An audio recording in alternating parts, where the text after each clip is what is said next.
Hi, everybody. Welcome. Say hi to Pixie. She's joining me today. She's joining us today. And I'm just getting everything set up. Just relax with your questions for a second. I already have 2 questions that I marked because Nightbot was not yet active. And now we're going to wake Nightbot up. Okay, everybody hold your questions, all right? Hold your questions, please. I'm going to open the queue and set it. Hi, Mousy. Hi, Tropical Empress. Hi, Harley. Now, I'm setting the limit to 8 because I have 2 questions already. Hi, Jackie. Hi. And let's see. And Harley and Paul Freed and a light worker and Carl. Carl has some wonderful news, you guys. So go up to the top of the chat and read what he has to say. He got some wonderful news, some wonderful abundance, a huge, miraculous amount of abundance has come into his life. And I'm so happy for you. I really, really am that it's coming true for you. It's fabulous. Okay, so, and again, I forgot. I'm not as prepared as Gerald is. To ask a question, type !join. The instructions are on the banner. You can read it below the screen, just down there, just below our names. You type join, space, and then your question. It's !join, space, then your question. And I need to do that because that really, really helps me to manage. Oh, the queue is closed. Queue is now open. And why is it telling Harley the queue is closed? Okay.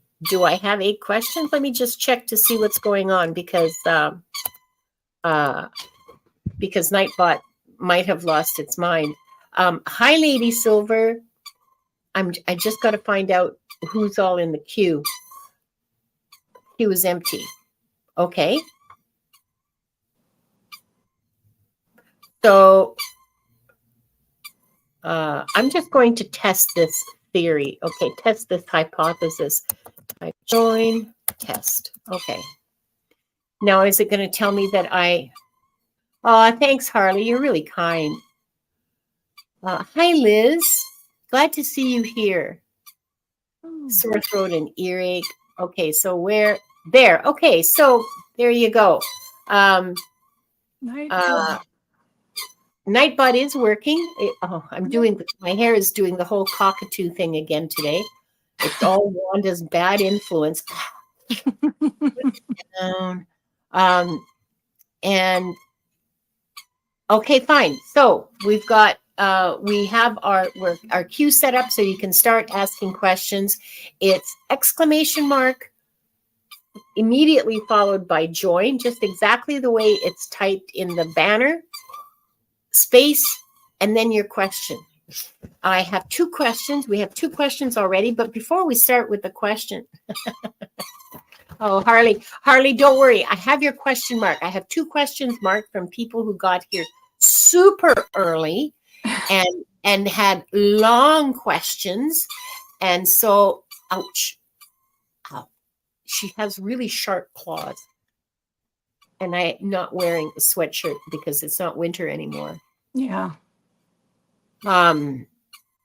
And so what am I doing? What was it? Oh yeah, I did want to say hello and while the queue is filling up, and then we'll start, if that's okay with you.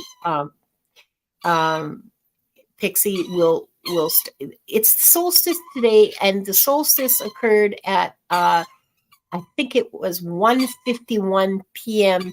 PDT, Pacific time, my time. So 15 minutes ago, the solstice occurred. How cool is that? Okay, I'm a nerd. And Pixie, I know you looked it up. You looked up a bunch of stuff about this particular solstice. It's the earliest one we've had in 228 years. Yeah, and by early, that means like time, right? Like the time of It's day. the second half of the year, basically, the summer Yeah. solstice. Then you have the winter solstice, excuse me, in winter. So it's the longest one we've had in 228 years.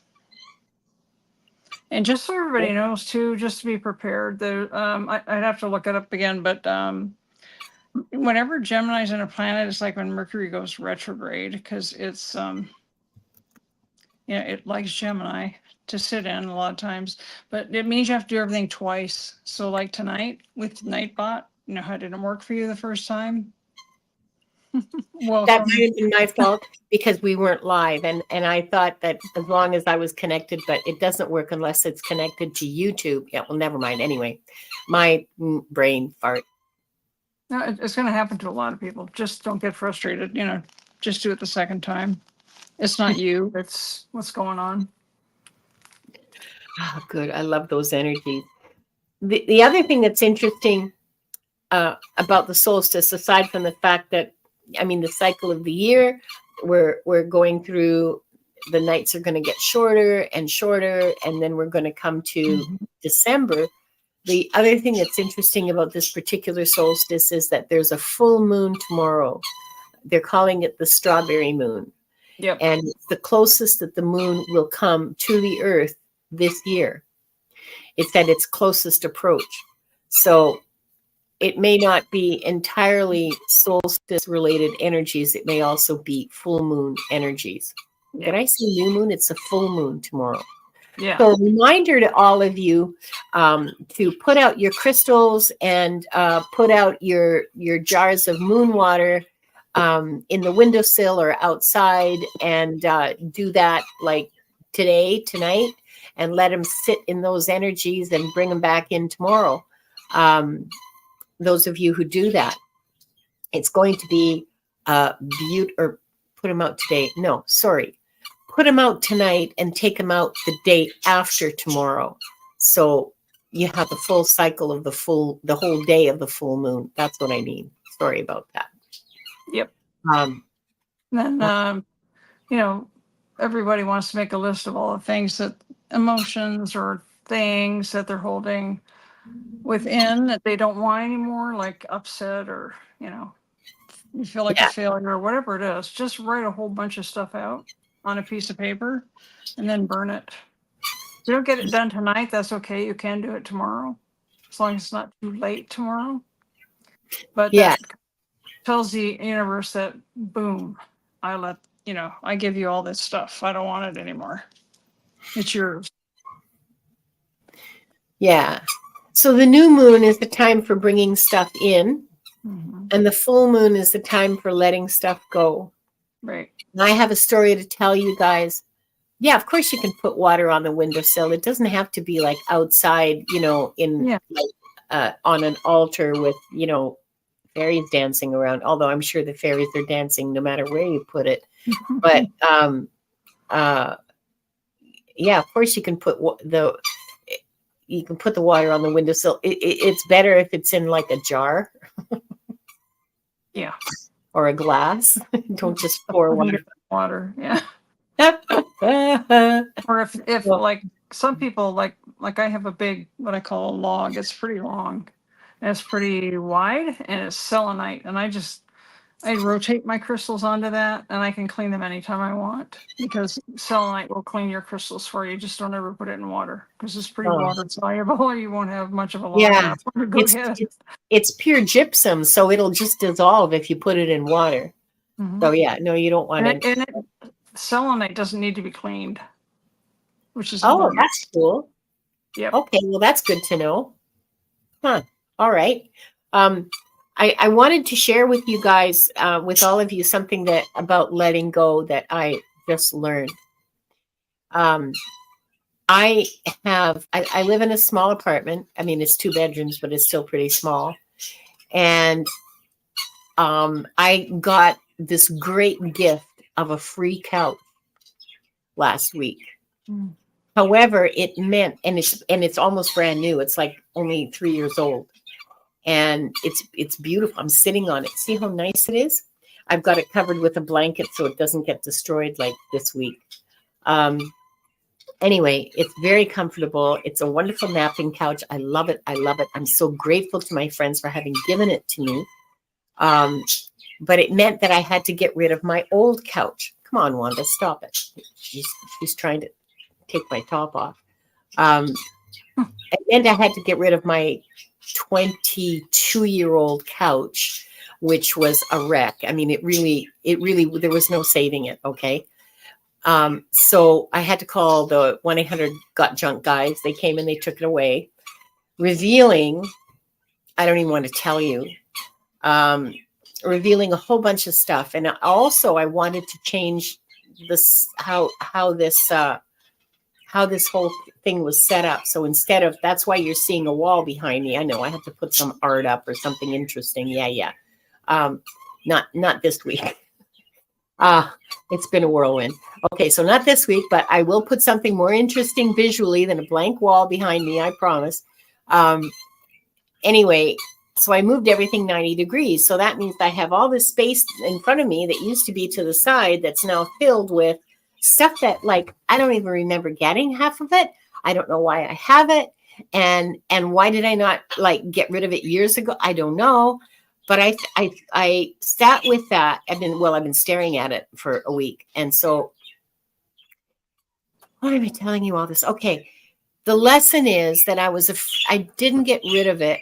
Also, there's a bunch of like fabric and yarn and old patterns from like the 1970s. Oh my God, you don't even want to know. In the second bedroom, because I don't have a bed in there. And I was afraid to get rid of it in case. Okay, so this is a situation of, as a light worker, talking the talk and not walking the walk. So telling people to trust that the universe will provide, and telling people that your guides and angels will help you and assist you and provide you with guidance and bring things in for you and yada, yada, yada. But here I'm hanging on to this yarn that I, got on sale in like 1997 that I'm afraid to let go of in case when I want to make something, I won't have it. I won't have the resources. So fear. Like hanging on to this stuff because of fear that when I need it, it won't be there. I won't have the resources to get it.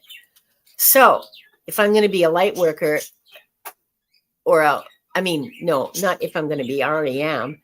If I'm a light worker, I better walk the walk. So I just want to share that with you, just to help anybody who's facing something that is based in fear. And we don't always see that, do we? That we're just afraid. And also it's different for different people. It might be for protection. It might be for insulation. It might be for comfort. Who knows? For me, this was fear. So that's what I'm working with right now. I just wanted to share that with you to give maybe some insight to whoever needed it. So there you are. That's my story. I'm sticking to it.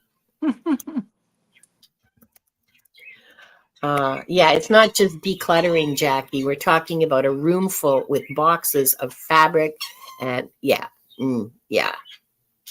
So it is letting go of the past. Okay, so we have a full queue. I'm going to read who it is. I've got Harley and T. Lynn are not in the queue, but their questions were given before they before the show started, before we went live. So so don't count me. A light worker, heavenly blessed honey, hypnicity, Harley, hypnicity, Carl Hees, standing in light with Annie Bear and Lady Sill, and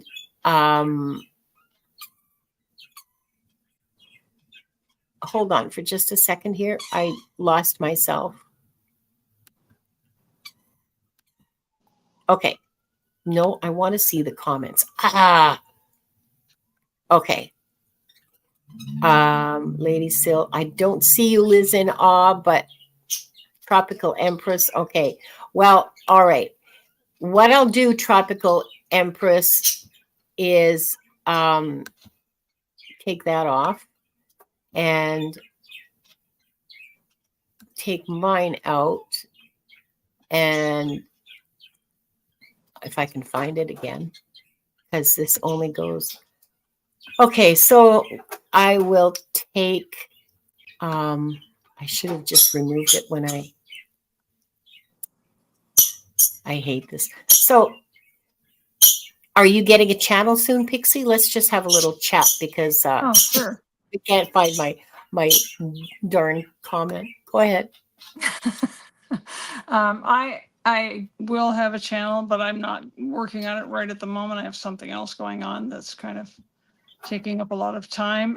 But I will be working on a channel, and I'll probably maybe get with Linda if she's kind enough where we can make an announcement that it's done. I'm not sure how else I would do that, to be honest with you, but I'll figure it out. If you'd like a reading, Linda's kind enough to put my email down below. And I think it's in the description, right? Yeah, it's in the description. Yeah. Pixie's available for readings, and she's a wonderful reader. I'll tell you right now, and she is, yeah, she's a wonderful reader. So, hang on, I'm getting close to. Here we go. Join test. That was it. Okay, so now I answered my question. There we go. Now, there is one space in the queue. So, hi, Pierrette. Bonjour. Okay, Liz, it's join, not joy. And I will star your, don't retype it. I will star your question. And yeah, you guys, when Pixie starts her channel, you better all subscribe because she really is a fabulous reader. I had been working with her for months now in the practice groups, and I can vouch for her. Absolutely. She is a fabulous, fabulous reader. Okay. Empress, I don't have your question. I didn't see it. I'm sorry. If you want to retype it, I will mark it and we'll do the mark questions. And okay, Aaron. Okay. Aaron, you joined the queue. What the hell happened to my set limit? I know it says position 10. Okay, right? so I set the limit. No, I set the limit for 8, and now it says it's 10. So I don't know what the heck happened. Is it taking the 2 you started and throwing it in there? Is that what it's doing? Nope, No. it wouldn't be able to because they didn't say joy, right? Yeah, I would Join. think so, but I like. Okay, set limit. Let's say 11. Are you okay for the afternoon? Because yeah, I'm fine. Carl's asking if you can change. Carl can change his question. Yes, you can. Here's my suggestion. If for anybody who wants to change your question, you just do the same thing. What happened? See, this is what I love about Nightbot.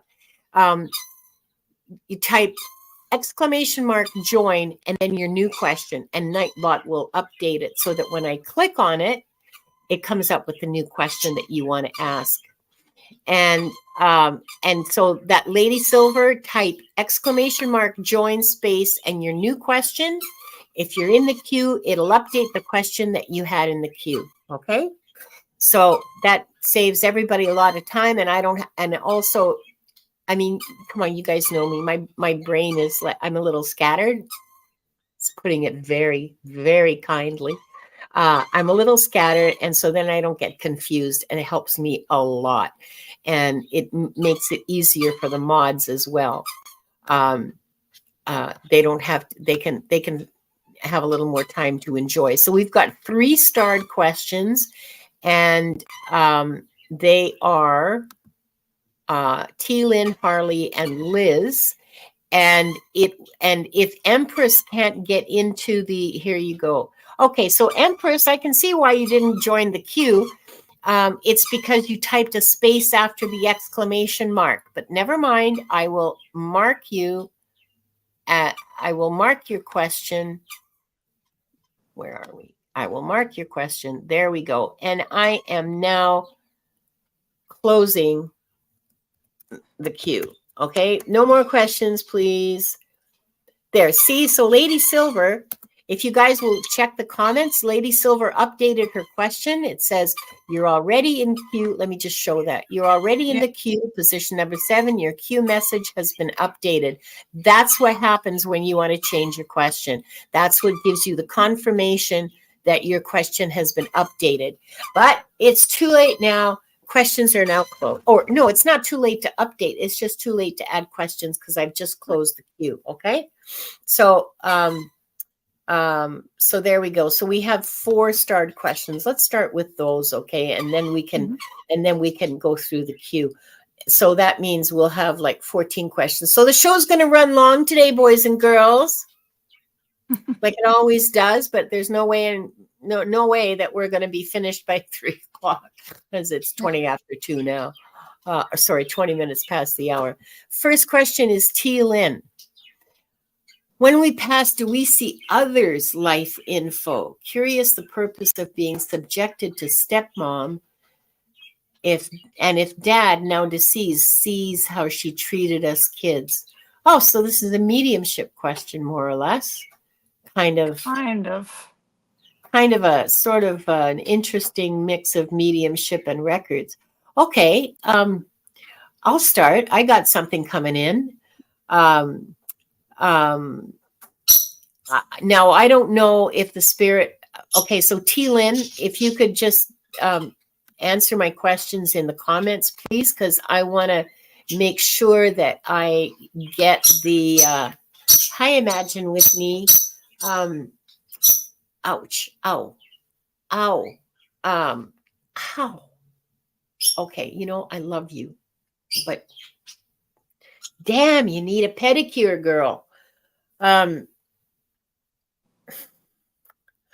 There is somebody coming forward. I just want to make sure that it's your dad. So I want to ask him, I'm asking him to tell me something that you would recognize coming from him, okay? And he's just standing there looking at me, and he's really a quiet guy. Very quiet, very restrained. This soul that I'm talking to is very quiet and very restrained, and has a lot going on under the surface, he tells me. But none of it is visible. None of it's visible.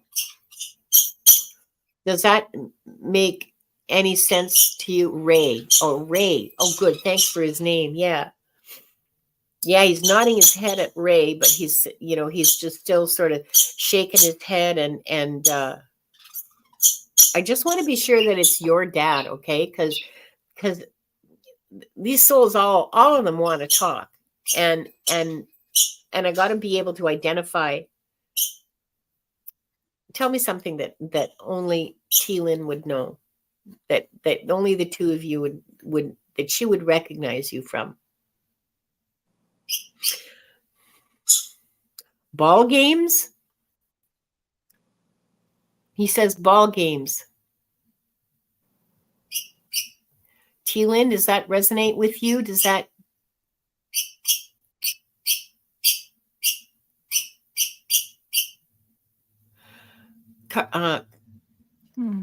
Yeah, Carl, but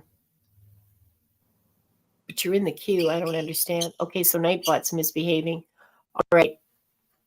Okay, so Carl, when we get to your question, yeah, it felt weird to me, when he just said ball games, and I he didn't have much emotion behind it. Come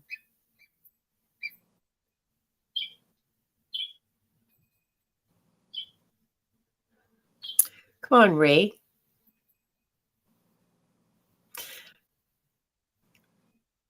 Was he a manual laborer, like someone who worked with his hands?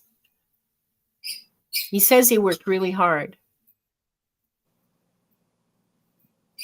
But it was good work, and he liked doing it. T-Lynn? Hi, Rossi.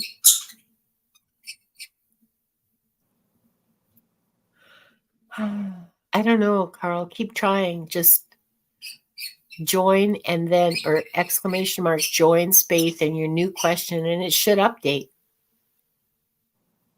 Railroad and later construction. He's a burly guy. Yeah. Okay. Okay. So then this guy is the right guy. And you want to know, does he know how she treated your kid? Yeah. Yeah. He says that he kind of had a feeling when he was alive. He kind of had a feeling when you guys were all at home together that things weren't quite right, but she was telling him no, everything was fine, and he didn't need to worry, and so he believed her, and um, believed her version of what happened, why you guys were upset or unhappy, and she'd say, oh, they were just spoiled, or oh, they're just whiny little, kids.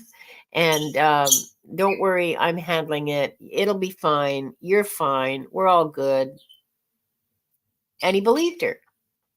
Partly because he didn't know what else to do, um, and partly because he was just so exhausted from the work that he was doing that he didn't have much energy to do anything anyway.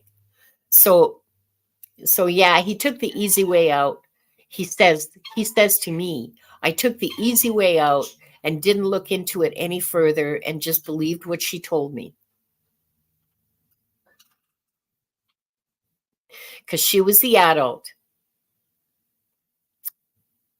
I mean, that was the culture in those days, wasn't it? You always believed the adult over the kid. And we know what that leads to. Are you getting anything, Pixie?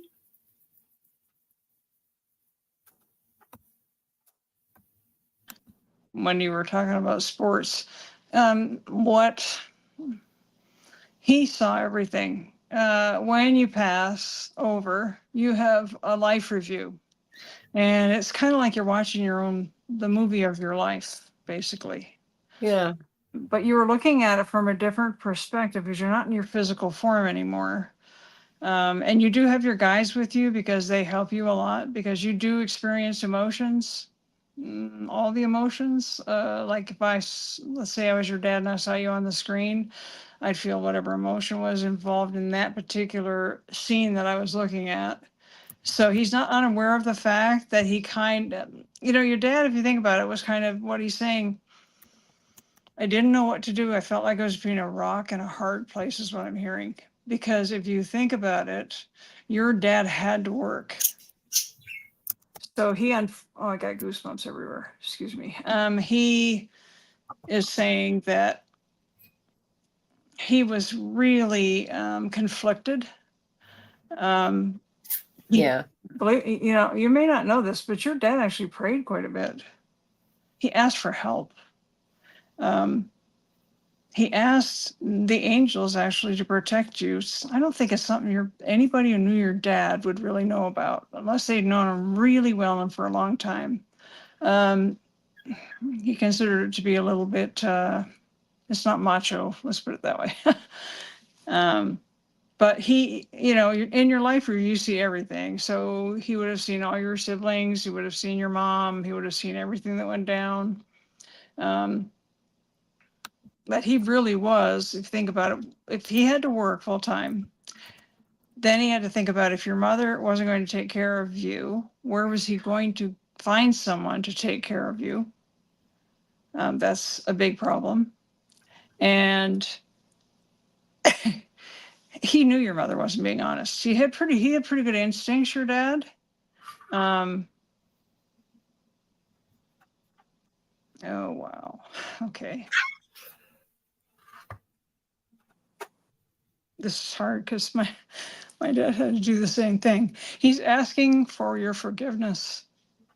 And he's also asking, excuse me, that you talk to him. He wants you to talk to him at night, he said. He comes at night.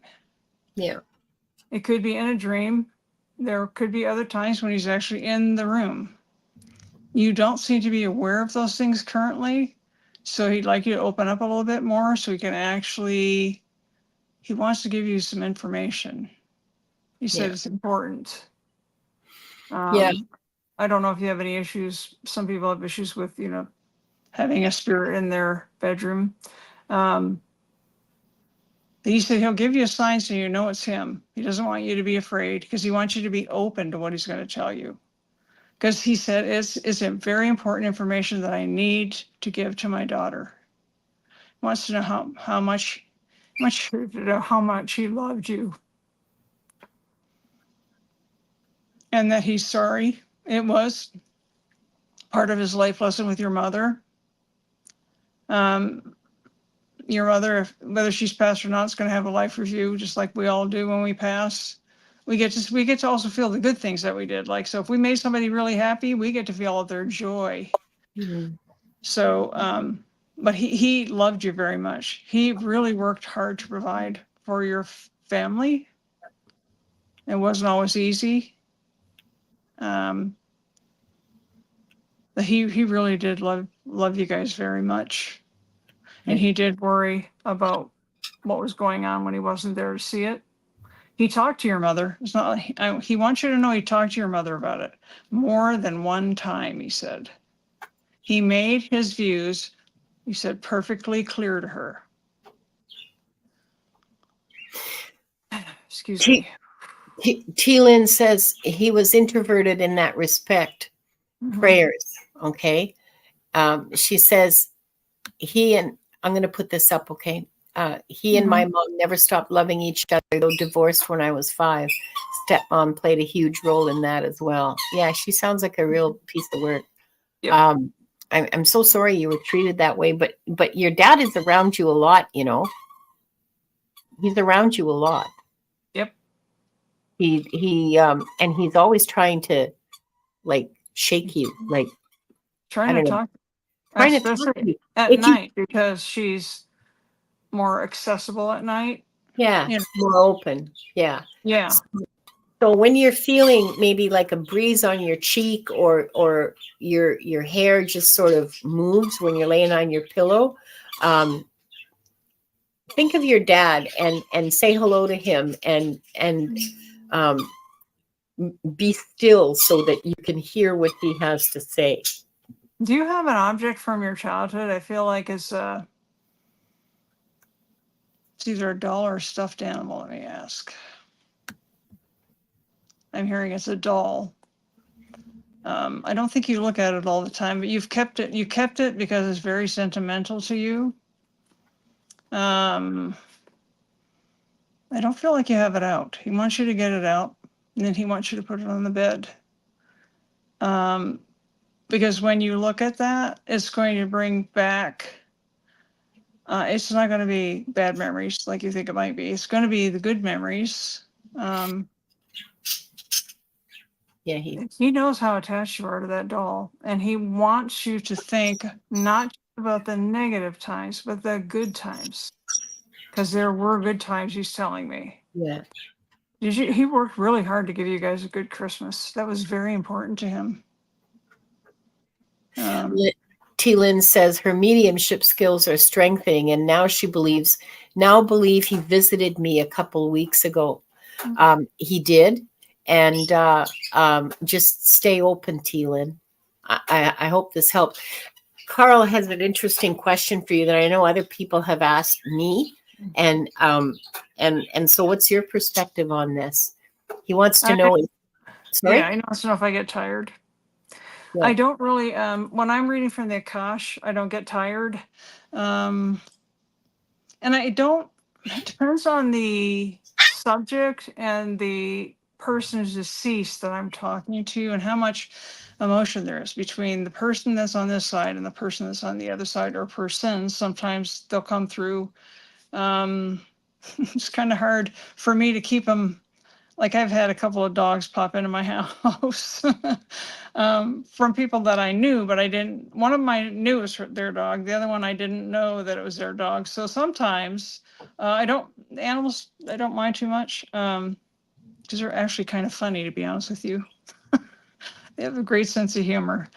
But I've had some other instances. But so I keep I keep myself pretty protected when I'm not. I close when I'm not open, then I close, because otherwise it can drain your energy, because you're picking up everything. If you're an empath, you're picking up everything. You're picking up stuff in the Middle East. You're picking up people's moods in the store. So you really need to close your gift down to preserve the energy you need just to function as a human being and a body, a solid body. I hope that answers your question. And that reminds me, I mean, it's a good thing the first question was a mediumship question, because that reminds me, like, as usual, I had the notebook right next to me, and I forgot to read the opening prayer. Heresy. So we'll do that now. Yeah, we can do that now. Because the coming question. Okay. I kind of covered it in my head, so we're good. But yeah, let's do it out loud. Yeah. The upcoming questions are that are marked are mostly all. Oh God, Wanda, you're showing everybody. She's having a rough day today for some reason. Wanda is. She doesn't feel that good. She doesn't feel good, and she's just a little crabby, and so off she's gone to her cage, just sitting on the door. Okay. When we're done, I'll talk to her and ask her what's the scoop, Wanda. What's the scoop with Wanda? Yeah. We are surrounded by the pure white light of divine source. We ask Archangel Michael to protect and guide us, and we call forth all of our angels, guides, beings of light, and Akashic records masters to assist us now to receive information of the highest truth, highest frequency of light and love, allowing us to receive exactly what we need for our greatest good and the greatest good of humanity. Thank you, thank you, thank you. And now I'll read the keys. We open ourselves to the light, and with this light, we open ourselves to our truth. And with this light, we open ourselves to our soul's purpose. And with this light, we open ourselves to be guided towards our highest good and the highest good of all in divine love. And so this group, consisting of the people here now, those who will join us, and those who will watch in the future, are given the truth to best serve them on their healing journey into the love and acceptance that is most beneficial for them in this moment. I'm going to read silently for a minute.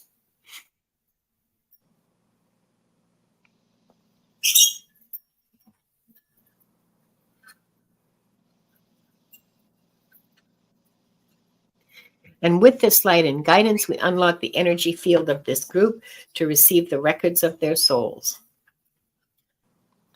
Okay. Okay. Now we go. Okay. Next up is, just a second here. I'm going to turn off that banner because it's irritating me. Next up is Harley, who wants to know, will my love be responding favorably? Oh, she sort of amended it later, and it's her crush. Okay. Oh.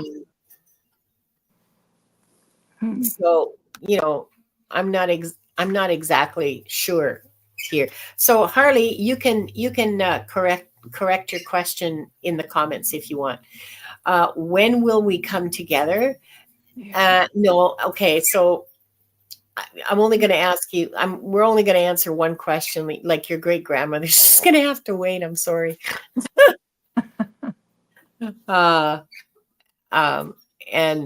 And there's 100 character limit. So one question, please. So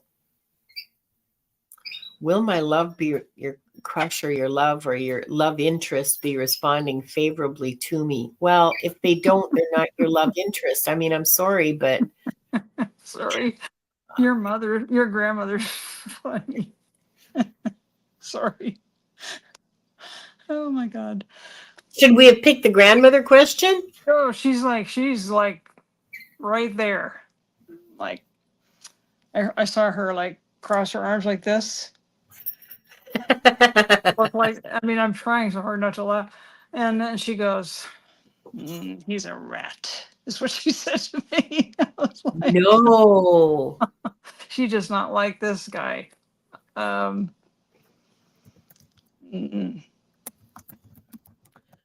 wow. T-Lynn. You're so welcome, T-Lynn. Yeah, it's a tough subject to look at, and it's a tough subject to talk about. I totally get that. Mm-hmm. Okay, so back to Harley. Oh, God. You want? It sounds like your grandmother wants to talk. So your great grandmother wants to talk. So I don't know. Maybe we should just go ahead with the great grandmother part of the question. Spilling tea. Grandma's spilling Like tea. right there, man. It's like, Yeah. did she Okay. wear She's an apron? Did your grandmother wear an F? I see one of those, waist aprons. She's got a rolling pin in her hand. She, my kind of grandma. she, she Yes. does not mess around. Sophia does not not mess around. Um, I hear she's a woman of few words. When she speaks, she means what she says, and I'm usually right. She said to me, now you know I was laughing. She's really feisty. And she is usually right. Yeah. Yeah, yeah. She says, I know. She goes, I've been there. I've done that. I'm trying to save her a little bit of grief, is what I'm hearing. And there's a lot better out there. She said, and you deserve better. And don't act like they're doing you a favor. You are doing them a favor, is what I'm hearing. Sorry. I just seeing her, it's just, oh my goodness.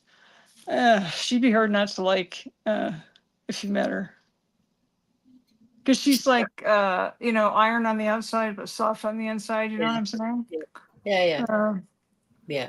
oh man, she's funny. So Harley says the ex was definitely a rat, a wolf in sheep's clothing. He tried to contact my sister recently. Ooh. Oh man, that's really bad. Ooh. So who's the rolling pin for? Is it for her crush? This is for anybody she thinks might need to just like see it, like, I'm over here, I got this, see what I got, kind of thing.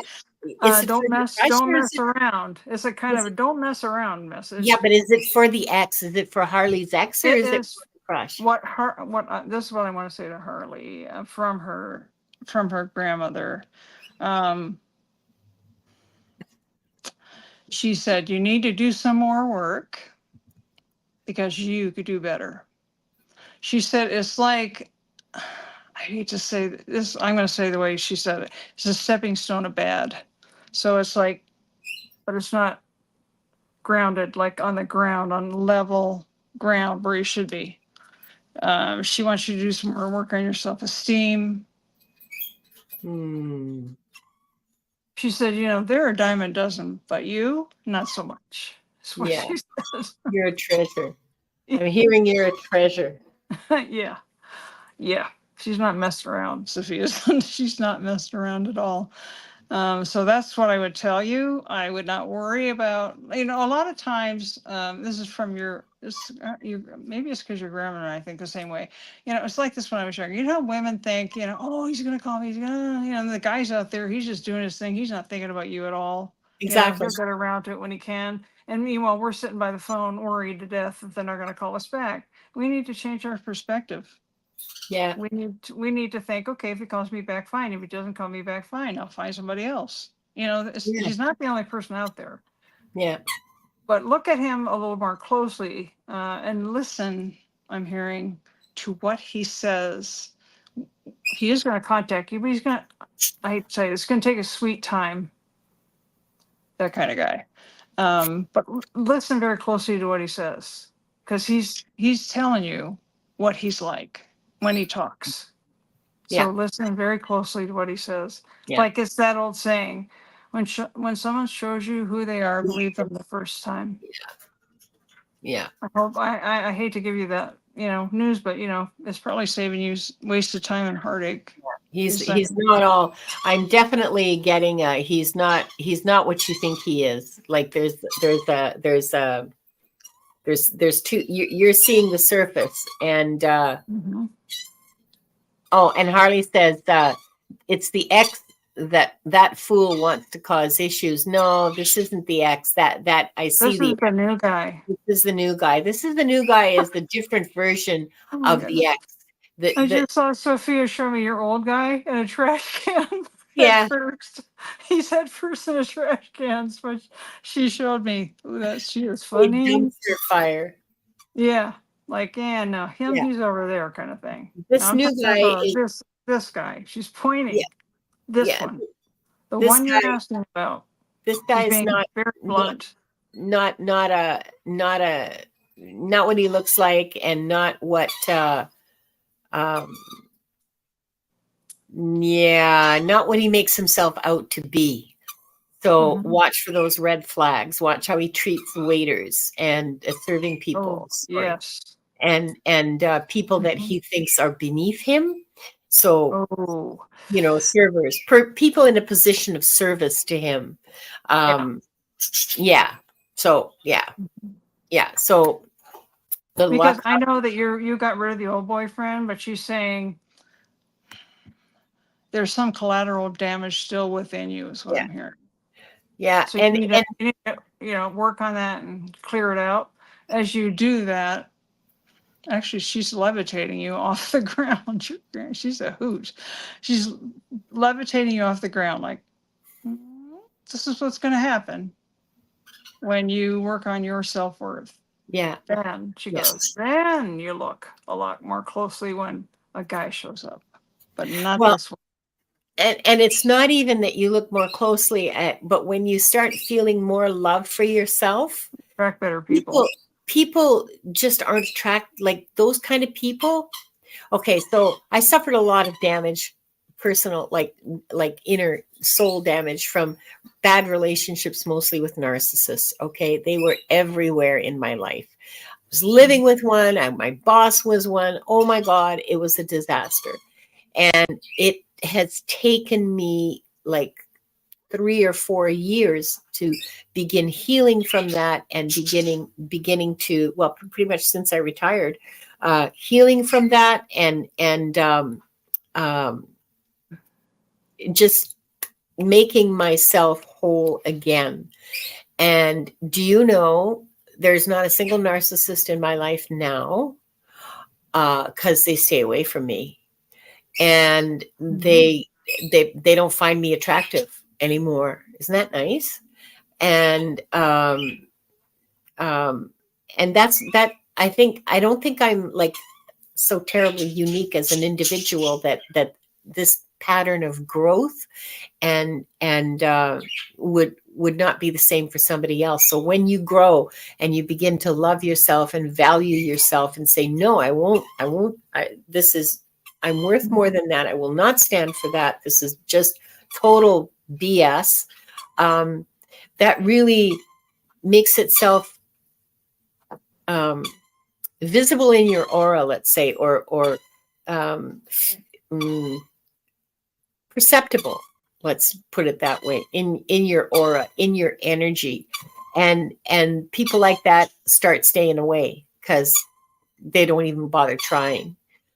Even us empaths can do that, okay? Because narcissists love empaths. Now, that's just my experience with a narcissist, and I'm sure, Harley, I don't know anything about your relationship with these guys. I'm just sharing this to let you know that when you start loving and valuing yourself and putting yourself first, that transforms relationships, because people who don't fit don't show up anymore. And not only do they not show up, you don't even like them. So, you're safe. It's the ultimate protection. Self-love is the ultimate protection from crappy people.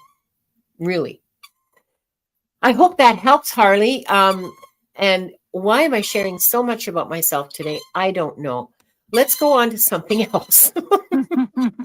Thanks, Pixie, and thanks for introducing us to Harley's great grandma. Man, she was awesome. A hoot. I liked her a lot. Yeah, you got a really good on your side over there. Okay, so Liz in Awe, you're next, and then Tropical Empress and Spirit, and then we'll start going through the queue. And Carl, I have your revised question, so when we get to your position in the queue, I'll come back to here and read your revised question. Okay, I don't know why you couldn't change it. No idea. Did you go over the 100-character limit? Because don't forget, that's a hard limit. There's nothing I can do, but I tried, by the way. I went through StreamYard, I went through YouTube, I went through Nightbot. No, it's yeah. Okay. Liz wants to know what the masters have to say about what this shocking event and cost is about, and what do I do? Hmm.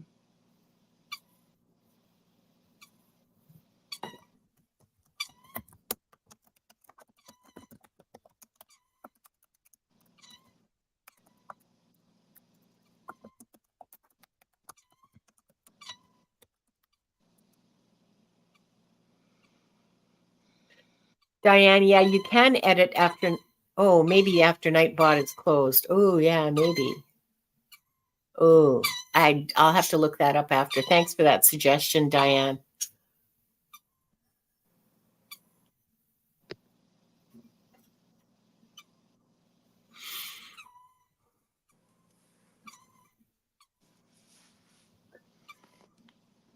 If you're ready, Pixie, go.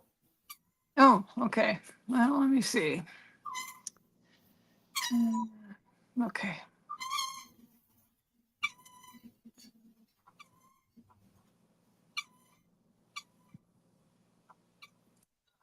I heard the words, there's a silver lining, which is something that sometimes, a lot of times we don't see, that comes when things, are difficult and come at us out of left field. Let me ask them.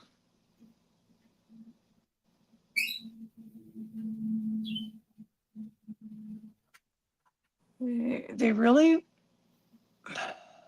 okay, I'm seeing, I know this is the heart chakra because I'm seeing pink and green, which are the colors of your heart chakra. It's one of the most important chakras in our entire body. Yeah. Yeah. They want you to be quiet and ask. Do not be afraid, for we come forward with important information. They don't want you to catastrophize what's going on. And I know it's extremely hard to do that when we're going through something scary and challenging. Well, pretty catastrophic, honestly. Yeah, I actually see 3 angels though around her bed. Big ones. They're healing angels. They can do things doctors can't. They just don't talk about it. People don't realize it, I don't think. There's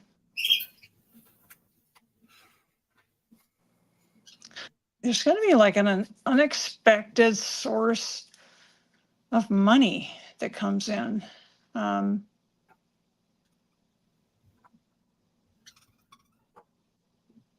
feel like it's karmically connected to things you've done out of kindness for other people. It's karma basically coming back in a very unexpected way. They said you feel like they deserted you. They haven't. No. But that's hard to believe when something unexpected and scary happens. They're working on finding a really good doctor. That's one of the things that they're working on. They're working on the money issue that I was seeing.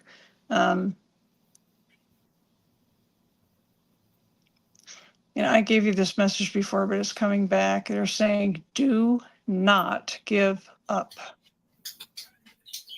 I feel like there's, and I hesitate to say this because we're on YouTube, but you do feel forsaken right now. They're saying you can't see us and you right now are not hearing us, but they really want you to get, quiet and talk to them. They're going to give you some information that's related to the health issue.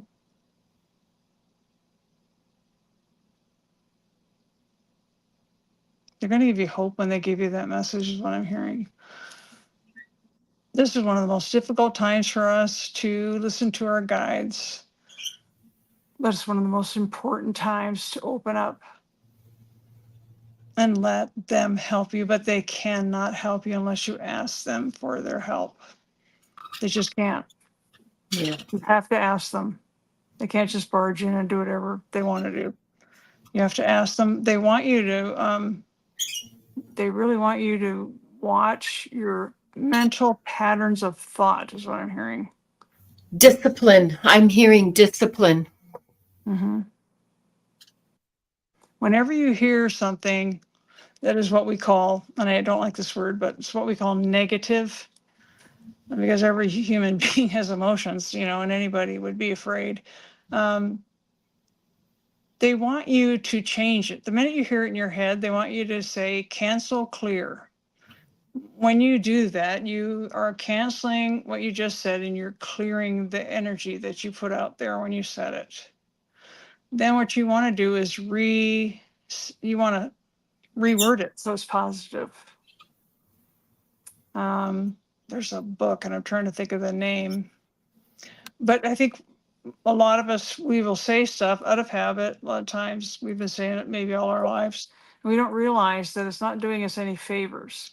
We have an opinion about ourselves, but it's not really our opinion. It's something we heard from somebody else a long time ago. But they're really wanting you to work on that, to change your pattern of thinking, to do the cancel, clear, and then, reword it into something positive. The most important message they have for you, Liz, is do not give up. Whatever you do, don't give up. Because, this is on your contract, but it is not going to be what makes you cross over at all. And I think that's what you're afraid of, which I can certainly understand. Yeah. But that's what they're wanting to do right now. They said that's extremely important. They're working on the medical portion of it. They have somebody out, another, it's a guide, it's not an angel, that's working on the money issue. But you can call in everybody you can think of. You can call in, angels, even if you don't believe in them, it's still going to work because they're just basically energy. And they do come from spirit on the other side. Yeah. But I do see 3 of them. And they're pretty much around you 24/7 right now. So, I just heard something. Have you heard any unexpected noises in your house? They're saying in the last week. I haven't seen Liz in chat for a minute, so Okay. Liz, you could answer in the chat. It's something that fell on the floor. That's what I'm hearing.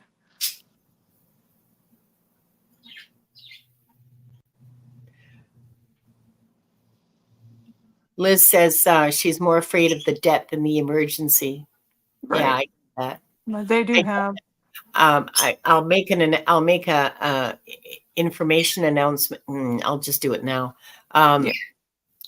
Liz has a GoFundMe. She was you all know this. She was taken to the hospital. She nearly died. She was there for days, and now she has this enormous hospital bill to pay. So she has a GoFundMe. Now, I don't have the GoFundMe information. So Liz, please, could you post it in the chat, your GoFundMe information, and I will make a note of it, and I will do a community post for you. But I don't have the details of your GoFundMe, like what name it's under, because I think it's not under your name. Sorry, I'm just getting my pen so that when you put it down, I can write it down. But yeah, she does have a GoFundMe, and I urge you to, give what you can, $5. If 60 people give $5, that's a big chunk of change towards paying the debt. Yep. Sorry, and also I confirm everything. I can confirm everything that Pixie said. She gets way more detail than I do. So did you have more, Pixie? Well, they said they've been this way that they've been throwing stuff on your floor. So I don't know if you've been hearing stuff where you're like, you hear the noise, but you're thinking, what the heck is that? I don't, you're not seeing anything on the floor. You're like, what in the world is, constantly being, it's pretty consistent too. They're really trying to get your attention. They're like, boop, boop. I see them throwing pebbles, boop, over there, boop, over there. And that's them trying to get your attention. They said the most important thing for you to do right now is go within and talk to them and listen. That's what I'm hearing. Yeah. Yeah. Yeah. I'm hearing the same thing, that this is not a time for external anything. This is a time for deep healing on every level.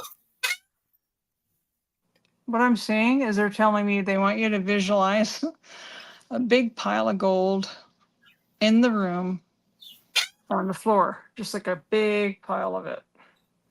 And the visualization is for the obviously for the prosperity to come in.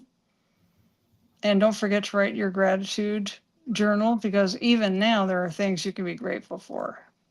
Yes, you didn't die. Sorry.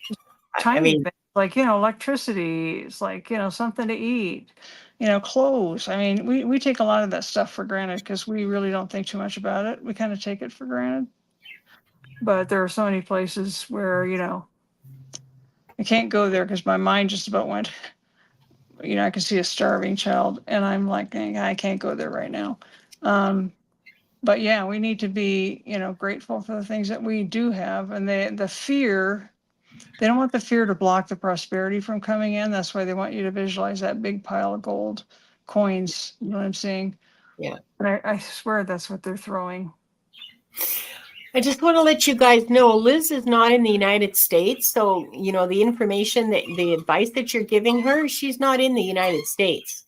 So this doesn't necessarily apply, this, advocates and donations and stuff like that. Now, Liz says she thought she had a future in healing others. And how does this change that future? You Well, still have a future. she gives too much, basically. And you Well, can do that really quickly when you're trying to help other people. That's a very easy thing to do. But she needs to, her heart chakra, the energy, I see it going out, but I don't see it being allowed to come back in. So it needs to be open so that that energy okay. can come back in. Yeah. And that's self-love. Because if we don't fill our own cup, Yes. Yes. then we're not going Yes. to be able to help anybody, because, and especially when you're doing healing work, I can speak from experience from I'm a Reiki master. You can get sick if you're not very careful about how you manage your energy. You can get sick very quickly. Yeah. So, I mean, I don't know if you do that, if that brings in some income right now. I'm hearing not enough where it's going to be devastating if you just pull back and focus on your own energy. Yeah. I feel like you have a friend or somebody that does energy work. Yeah. She does. And um she does have one close connection who does energy work, and that's someone that I think that can be relied on to assist right now, Liz. So ask for their help. Yeah, that person's more than willing to help. Yeah. Yeah. And in terms of money, you know, I get that it's going to be looked after, that this is yeah, it's a worry, but it's not like it'll be fine. I know it doesn't feel like that, sweetie. I know, Doesn't. but it will be fine. But the Um, more you can stop those thoughts of lack, which is really that's not easy work, but it's really important work, is what I'm hearing. I'm hearing that person is your ace in the hole when it yeah, comes to helping you heal. But there's somebody else. They're in the group of people somehow that I feel like it's man. I don't feel like it's a woman that's working on the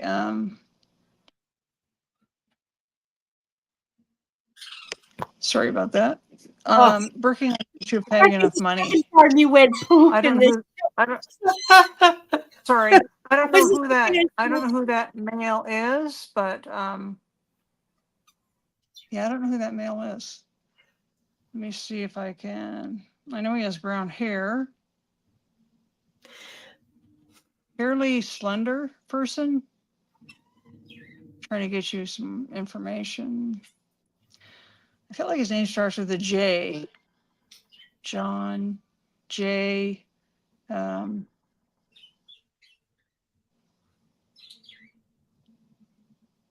He's not talking about it. He's just kind of quietly working behind the scenes. I see him with an envelope with money in it. It's donated, collected money. I don't know who he's talking to or where it's coming from, but you know, sometimes the love and the help that we give to other people, we don't expect it back a lot of times. But this is like your karma coming back. So I would look for him. I hope that helps, Liz. I know it's pretty And scary. Liz still hasn't posted her GoFundMe information, and I don't have it. Oh, So Liz, if you could post your GoFundMe information at any time in here, I'll write it down and I'll put out a community post on my page. Okay. And so now let's just take a moment. Let's just take a moment to clear a little bit. Judith Anderson says she saw orbs when she came into the. Hang on, let me start here. When she came into the chat just before baby Wanda, flew off, she saw a whole bunch of orbs. And then also when I started my prayer, I wasn't aware of them clearly. And honestly, I don't even know if my eyes can see them, if they can be seen by eyes, or if there's something that's picked up by cameras, because it's different. Like cameras have it. Okay. So, well, sometimes when you're taking the pictures, you don't see them. But yeah, exactly. And after you see them. Exactly. No, listen, when it's Wanda's feathers, like I'm surrounded by Wanda's well, not just Wanda, but the budgies, their feathers too. Went back and watched, and nope, many orbs. Okay, I will absolutely. Thanks for letting me know, Judith, and I will absolutely watch back. And next, okay, this is the last of the marked questions, and we're past an hour, and we've only done like 5 questions. So, okay, I'll try to. Tropical Empress wants to know if she was present at the time of Jesus at the Sermon on the Mount. If yes, who was I? You go if you're ready. It's going to take me. Oh, okay. Liz just posted her. Tropical Empresses. Frederica Rogna. Frederica Rogna. Okay. All right. I will get the information. I will make a community post afterwards, and we'll get you set up, Liz. Okay. So now, was Tropical Empress present? If you're ready, Pixie, go ahead, and I'll because I'm look, I'm not quite done looking at the movie. Hold on just a second.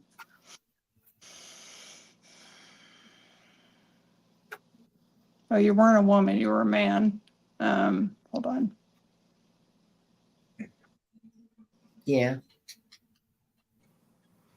You wanted to be there, but you were tasked with getting people out of the area so they could be safe. So you took security. Hmm? Security. There were many people that were tasked with that so they could get people out safely so that they weren't murdered, basically, for their belief systems. He was chosen because he had a lot of knowledge of the area and how to go to places where you couldn't easily be found, like not out in the open, just, going down the main road kind of thing. That was a really hold on. Boy, that hit my chest like a ton of bricks. That was a very difficult trip because every single person was experiencing so much grief. The grief was far greater than the fear of being caught. You had a meeting point for all the different people. You had picked a meeting spot when you got far enough away. You were close to him. I see him like holding your face and kissing you on the cheek, thanking you, looking right into your eyes. Okay.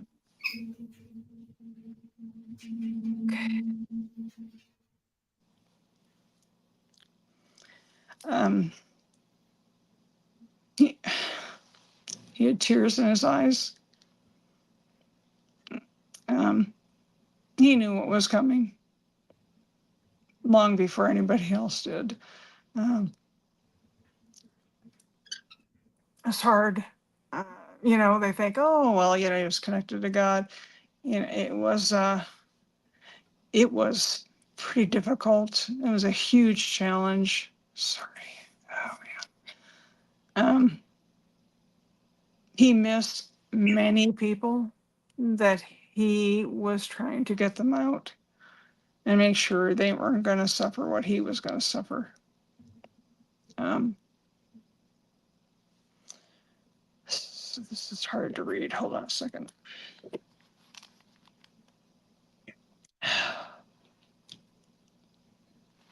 But he told each person that he tasked with taking people out of the area what he wanted them to do, like what their, because they had a mission to fulfill after their task of getting everybody out.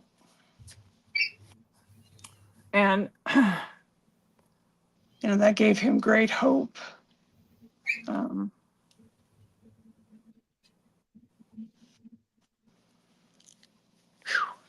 Sorry, It's okay. You can. I had a past life there, so I've seen some of this before.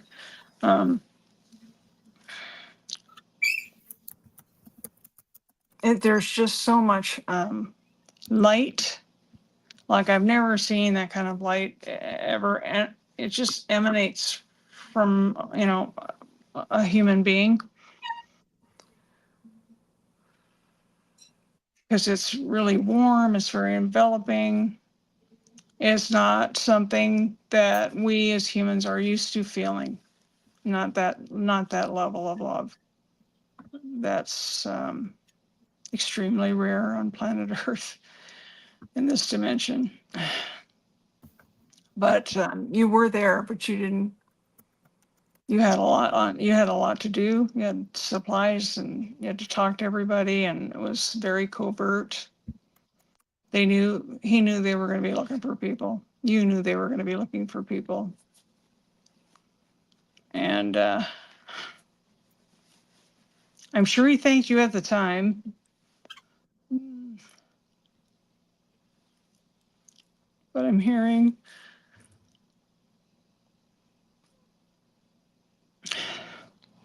that he loves you and he's always there.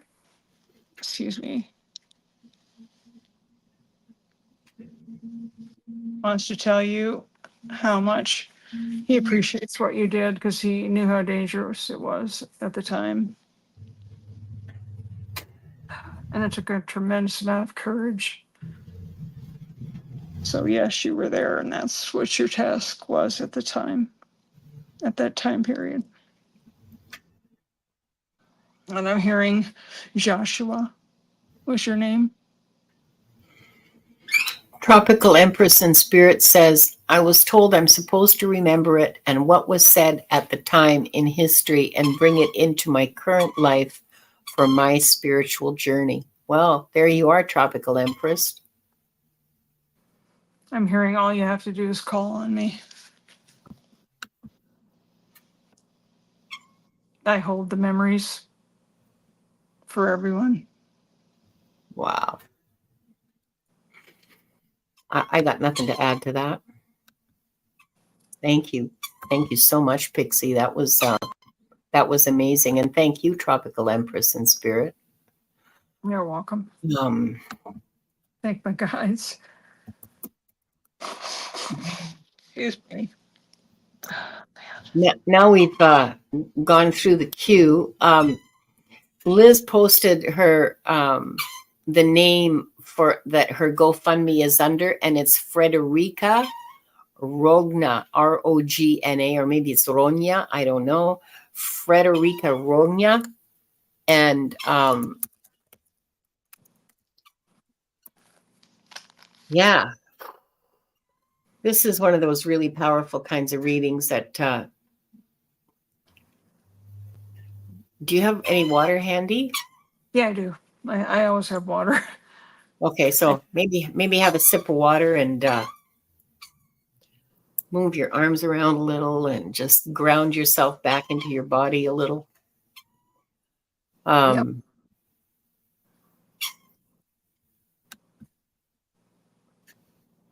And people are talking about seeing orbs. I wasn't aware of it, but they're, yeah, okay.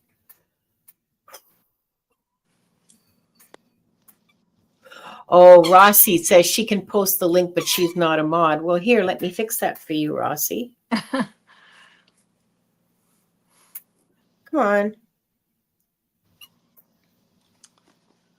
Okay. There you are.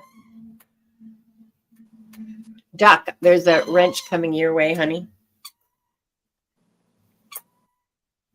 So you're now a mod, Rossi. So please, if you would post that and thank you. Oh, there's Hypnicity. She's a mod. She did it. Okay. Yes, thank you so much, Hypnicity.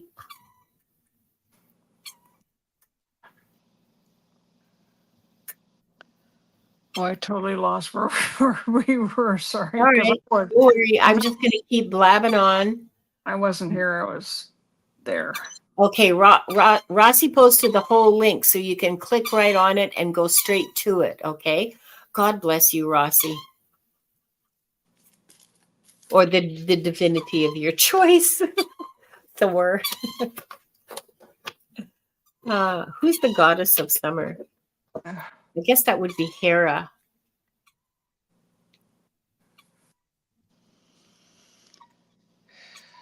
It is Federica. Oh, okay. Sorry. It is Federica. Okay. Not Frederica. Okay. Federica. Minor typo there that I've repeated a few times. Okay. And I'm just going to put this up on the screen. Okay. Yep. Okay.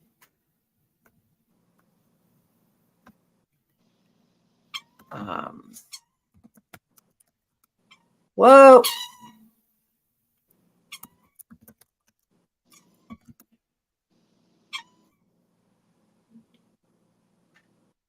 Oh, Leah, I'm sorry, but questions are closed. And I think that okay, who was the next person that was supposed to be on there? And I did not mark their question before I know Carl. I don't think we answered a question from Carl, but I don't know who else was on there. Excuse me. Okay, I need I have the next five is Sonia, Heavenly Blessed Honey, Hypnicity, Carl Hees, Standing in Light with Annie Bear, and Lady Silver. Who did I, oh, Annie Bear's not here. Annie Bear had to go because it's her anniversary.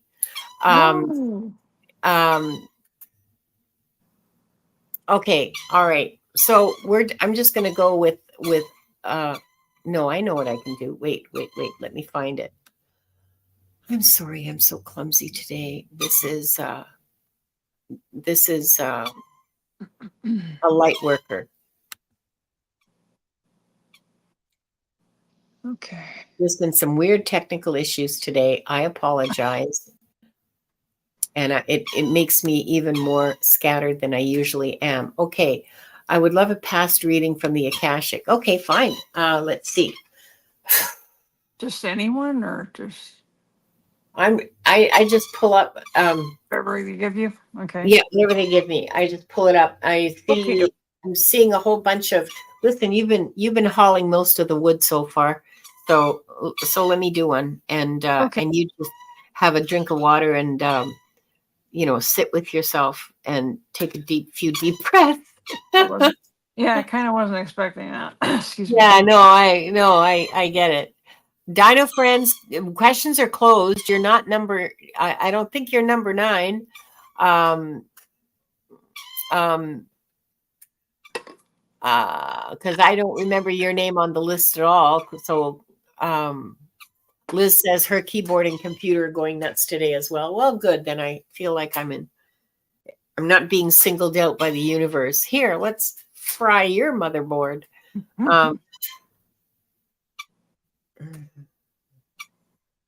I see a whole bunch of just photos kind of swirling around me, and if I pick one, it'll show me a life. So I don't know, you're like these are fun, but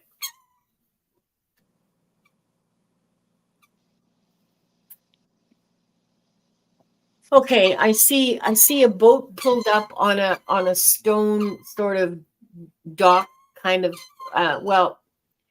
there's the stone jetty and breakwater, I guess, with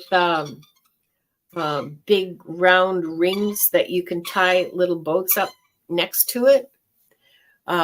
It's a beautiful blue body of water, the Mediterranean, because it's too big. Well, okay, maybe it could be a lake, but I see people in robes and sandals, so not likely to be a lake. Those, yeah. You're a fisherman, you're a man in this life that I'm looking at. And you're a fisher, and you go out into the ocean every day with your nets, you and your son, who looks to be about, I don't know, 10 or 12. And you have, okay, so I'm guessing this is like Greece or Italy, because that's just could also be Spain, I suppose. But because you have like a little jar of olives and some cheese and some unleavened kind of bread. It looks like pita. It's puffy, but there's anyway. And that's going to be your food for the day, which you haven't eaten yet. It looks like it's still early in the morning. There's like shadows deep, like when the sun's just coming up, the shadows are really, yeah. You have a nice life in that lifetime. It's very simple. It's very,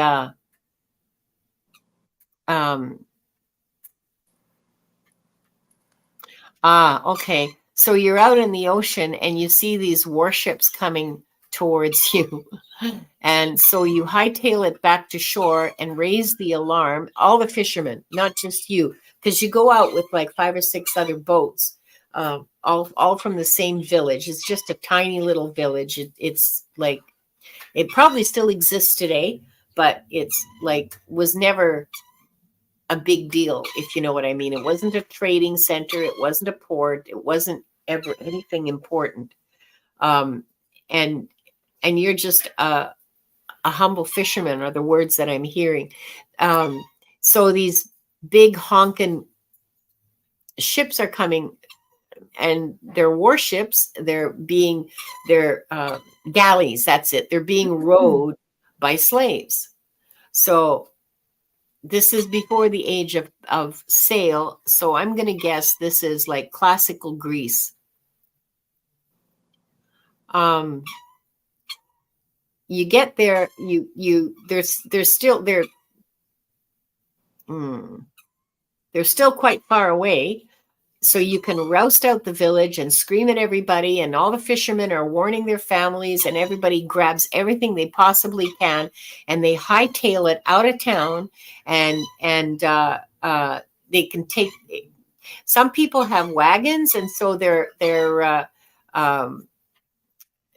putting what they can into the wagons, like, goats and chickens and whatever they can get into the wagons, and just hightailing it out of town to the, because here's the thinking: the sailors will be busy ransacking and burning the village, and so they'll be oh, this is interesting. Okay, so they sent the women and the girls. They just told them to go and get the hell out, while the men stayed back and packed up what they might be able to save, the animals and stuff like that, and would follow after them into the hills. So there's hills that, like 5 miles away, that's where people traditionally go to hide. They just abandon the village and say, yeah, sure, burn everything down. We'll just rebuild it, whatever. We got lots of rock, and we'll just rebuild it. And meanwhile, we'll go hide in the hills, and you're not going to come and chase us, because it's guerrilla warfare at that point, because this is our turf. We know what we're doing. We know where we can hide, and we're just going to come out and, shoot arrows at you or throw spears or whatever it is they did when you don't know what's around the next corner. It'll be us. Mwaha. Really interesting. You and your son and your wife and children, okay, you all survive in your family, but there are some of the men of the village who were too slow and who died. Oh yeah, the old men went with the women and sort of got either hauled along or put on donkeys and led along. The infirm, right? The guys who were the old men who were too infirm to move. Yeah. And this was yeah, they burned the village, and yeah, they were hooping and hollering and screaming and yelling and whatever. And the goats and chickens that they found that were left behind were slaughtered and eaten. And they had a big drunken feast that night, and you guys could hear them. And but you were safe, and they didn't find you. There's caves in the hills too. That's the other thing. You guys were safe, and they didn't find you. And so you had to go back and like rebuild your gardens, because of course they trashed the gardens. And so it was a hard year, but most everybody survived. There's a couple of men that died, not like, which, too bad, but they just took too long getting out of Dodge. And yeah. Okay, so there's your there's a past life for you. That was pretty cool. Light worker.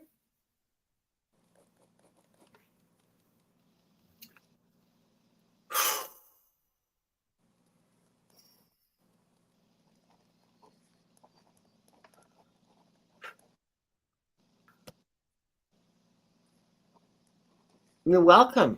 Okay. Sorry. I'm going to ask. It looks like, I don't know if this is right, but it's back a ways, but it's got Nightbot next to it. It's Heavenly Blessed Honey, Hypnicity, Carl Hess. Yeah, I was just going to ask with Andy, right? I'm going to ask for the whole list. All right. And so, okay. Yeah. And then Lady Silver, I don't remember. Well, I could be wrong right now. I'm a little Carly says she's sending great grandma Sophia to you right now. She can use that rolling pin to make you something tasty instead of scaring my crushes away. Go, Sophia. Okay, so there's still 8 persons in the queue. We're an hour and a half into the show. Thank you all for sticking together this long. The next 8 people are Heavenly Blessed Honey, Hypnicity, Carl Hees, Standing in Light. Oh, Annie Bear's left. Yeah. So Lady Silver, Cheryl, and Dino. Okay. Did I not close I that? don't. Let's just see. Okay, good, Lady Silver. It doesn't really matter. Mostly the only reason that I want people to be here when I'm reading is, yeah, me too, Aaron. I love those stories. Um, the only reason that it's good for people to be here is because if we have questions, you can answer them. And, uh, and that really makes it a whole lot easier because, if we need clarification on something, um, yeah. Okay. Yep. Hold on. It was Sonia, right? Heavenly blessed honey. Heavenly blessed honey. Yeah, and I just got to find where the notification was. Here we go. Oh no, that's just the next 5 people. Okay. Did I? Oh, maybe I didn't say next.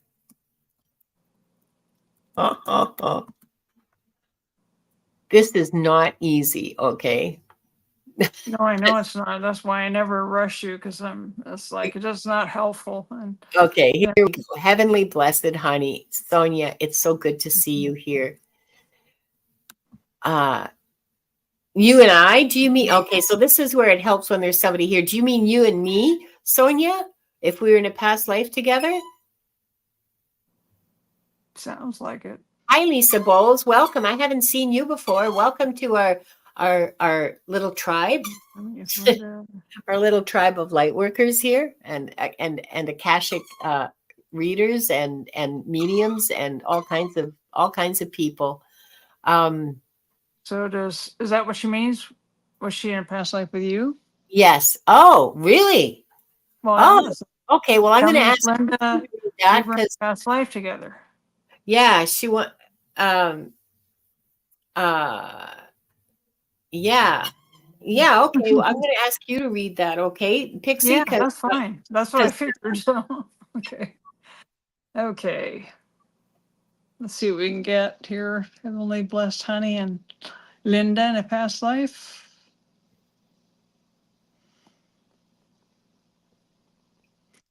Okay, well, I know it's on the ocean because I can see the water. Hold on just a second.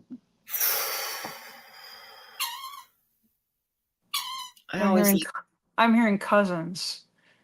Cousins. Let's see.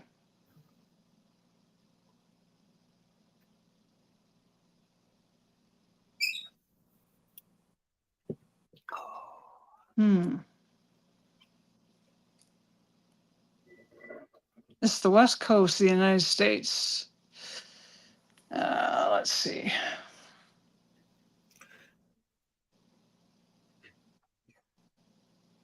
Okay, so one of your parents was in the military.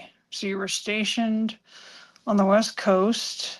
I get Northern California.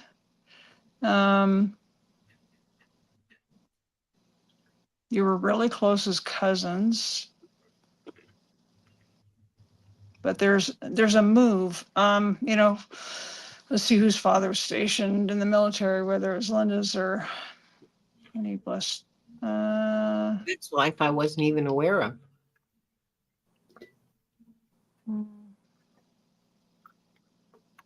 Okay. Okay, well, the reason you got moved was because you were in the Navy. You were because of the war relocated.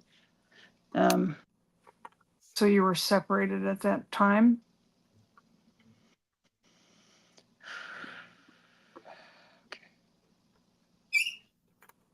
Okay, it wasn't your father in that lifetime, Linda, that was stationed in the Navy. It was hers.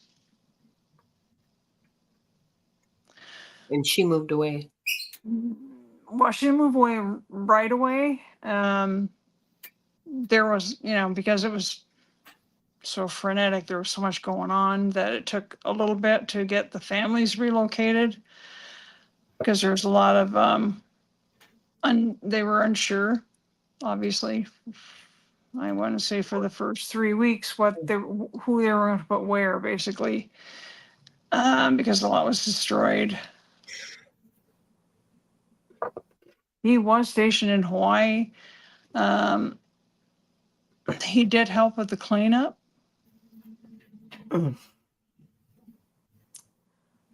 Yeah. Excuse me. He didn't want his family relocated there.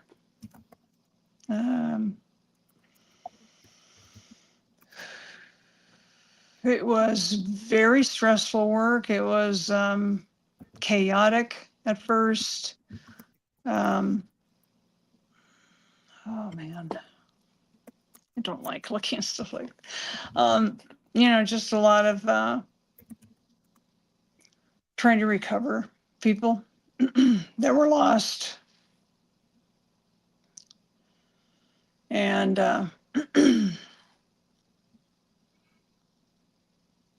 then he finally got his posting, and I'm hearing Philippines. So her family didn't relocate right away, but when they did relocate, this is very interesting. I don't know why I'm in here in Java. Indonesia.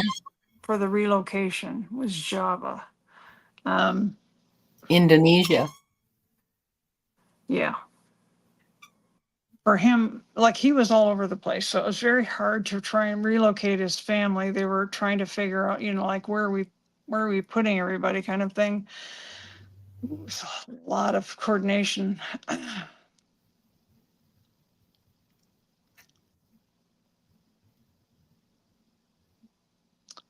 I'm getting more about him than I am about you guys for some reason. Let me see if that will lead back. Okay. The relocation for her was back to family that was on the East Coast. So it wasn't really to a barracks at that time, but she did move away. It was, you were really close. So it was very difficult for both of you, plus her father being away and everything being so uncertain with her father. You used to write to each other, though. I see you writing letters to each other. You saw her again when you were older, when you were an adult. You made a point of never forgetting about one another, and you got together as adults. You weren't living in the same place, but you made a point of getting together for like a reunion. She was married by the time you saw her again. Oh boy, hold on. Her father never returned from the war.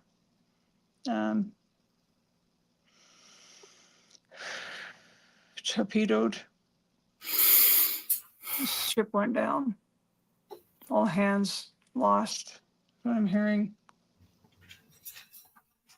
It was pretty devastating for the entire family, but I don't think her mother ever fully recovered from that loss. So she kind of took care of her mom, because she was kind of a little bit checked out. She just had a very difficult time trying to get over the loss, even though she had children. Because that's how, her parents loved each other a lot. So you were not married when you got together with her, but she was. So that kind of, it's not like you ever didn't talk to one another, but you didn't live in the same place ever again. That was like the last time that you ever lived in the same place, but you had a lot of happy memories together, a lot of shared really fun times, swimming.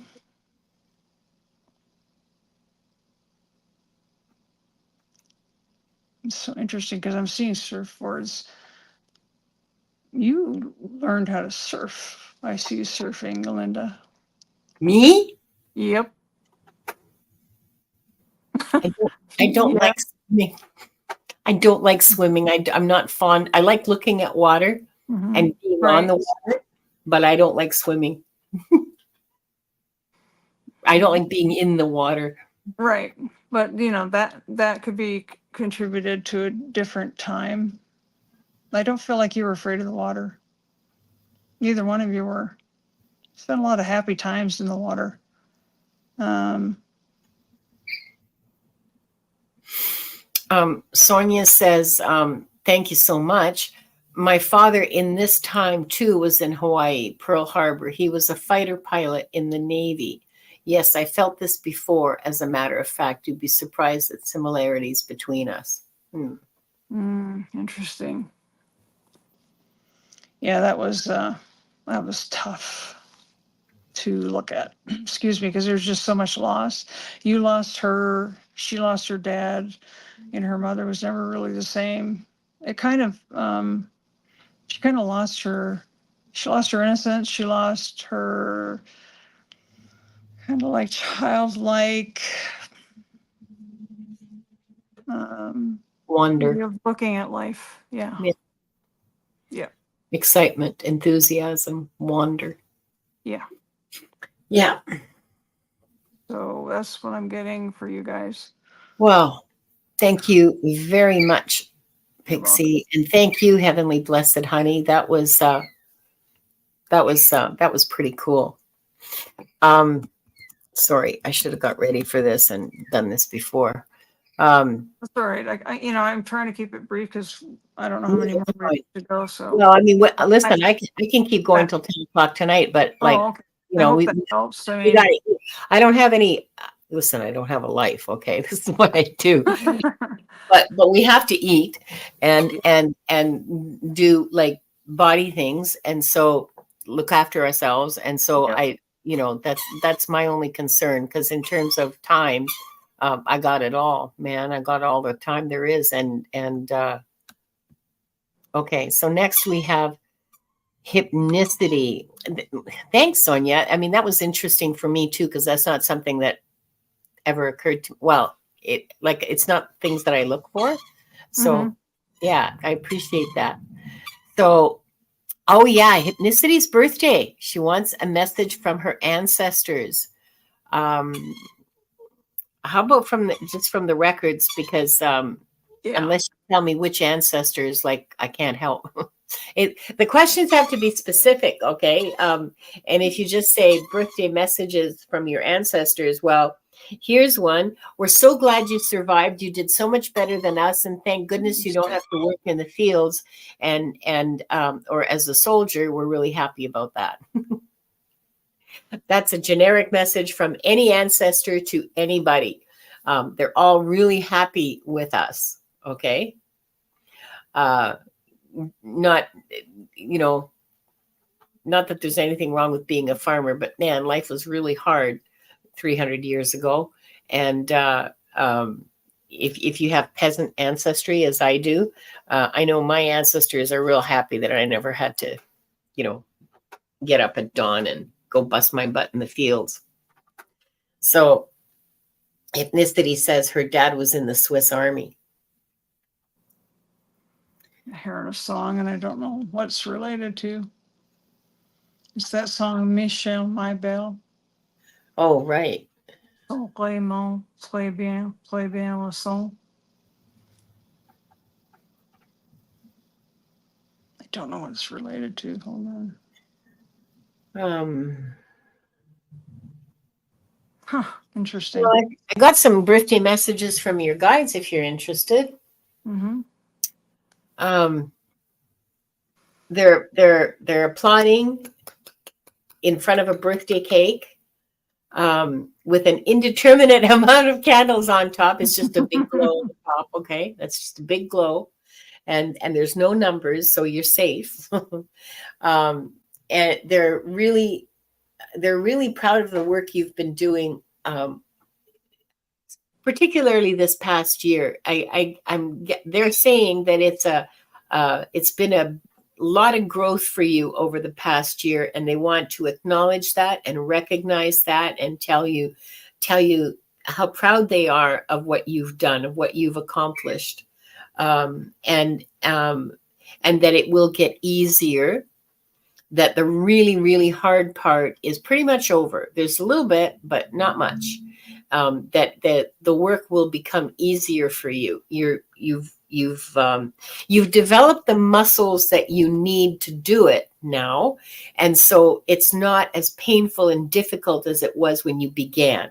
Because when you began, you weren't used to moving your arm that way. Let's say this is totally imagery that they're giving me. You weren't used to doing this motion, and so if you did it, it hurt. Well, you're used to doing it. It doesn't hurt as much. And it will get easier as time goes on. They want to reassure you. They don't want you to stop. They want to reassure you that you're doing the work, and they're happy about it. They're happy about the progress you're making. And the reward for good work is always more work, right? So, that song, Celebrate Good Times. Come on. It's a celebration. Yeah. I'm hearing that song. I'm getting a lot of music coming at me. It's just a lot of dancing, different cultures, different time zones of time frames of music, and they're just having a really good time. They want you to really celebrate your birthday. So Hypnicity says, so here I am waving my arm around, and she says, my right shoulder has been fixed twice. I didn't know that. I'm hearing, what's the burden you're carrying on your shoulder? Is what I heard. Oh, good one, Pixie. Good one. So there's some homework for you, Hypnicity, about burdens. Mm-hmm. They said it's long past time to let it go.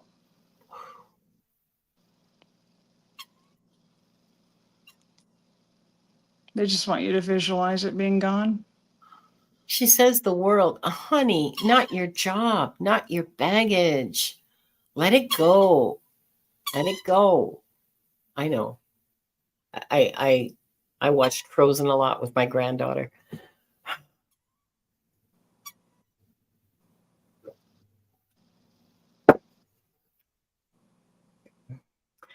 It's the willingness to let it go. That's It's not serving you to have that on your shoulder. It's not serving you. It's hurting you. Benefit. Yeah, it's hurting you. It's not for your benefit. She says she's the last of her generation. Wow. If you call them in, I see two. If you call them in, I see two angels on either side, and it's like they're lifting a rock off that shoulder and flying off with it. They're saying they're ready. Are you ready? Mm. Do you want to let it go? Because they'll take it for you, no problem. Just ask them. Happy birthday, they said. Don't you think it's long past time to let it go? I don't think it's work related from what I'm. No. She says she's of Mormon descent, so the family tree weighs heavily. Oh, well. I heard get your axe out. Sorry, that's what I heard. Ask the angels. When you're ready, they'll take it away. Yep. Tan, welcome. I haven't seen you before either. Welcome to our little tribe. I hope that helps, Hypnicity. It's a big celebration. So maybe time to party. A little bit. Not outrageously, unless you feel like it, because tomorrow's the full moon, so you could all dance at the full moon. I'm going to go out in the balcony and wave. Great time to let go of stuff. Yeah, let it go. That's right. Perfect time to let things go. The solstice and the full moon together. Okay, so Carl changed his question. He's next in the queue. Okay. And Carl, okay. The month. Okay, so you got 3 questions there.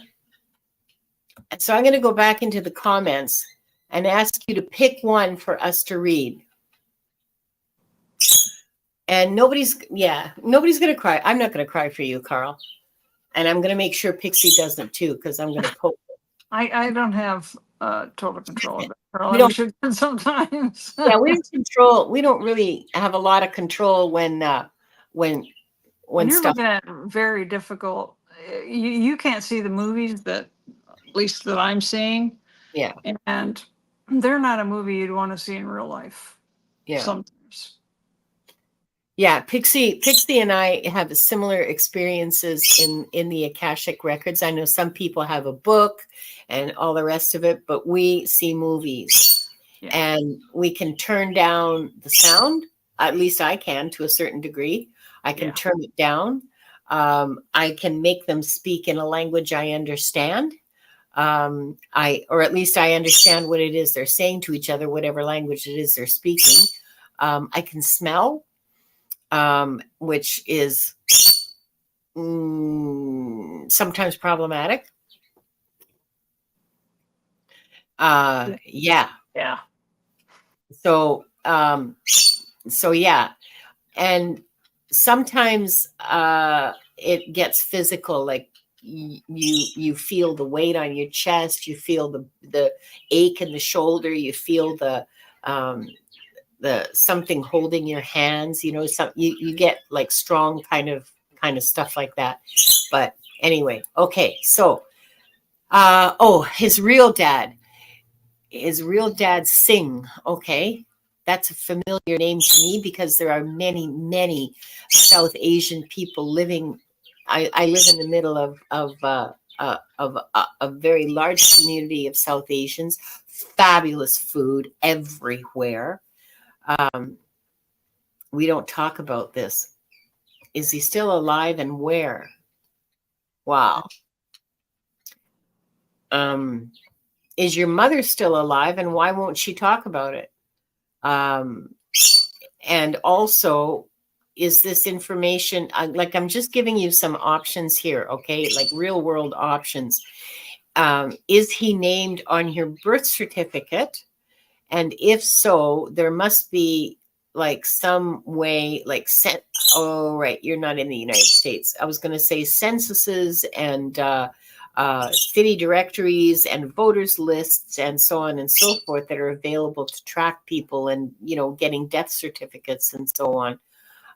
So I don't know how available any of that. Okay. Yeah.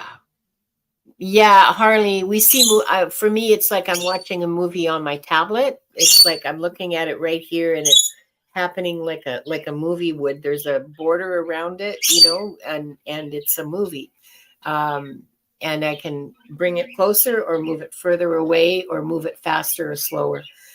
Let me just check in and see about,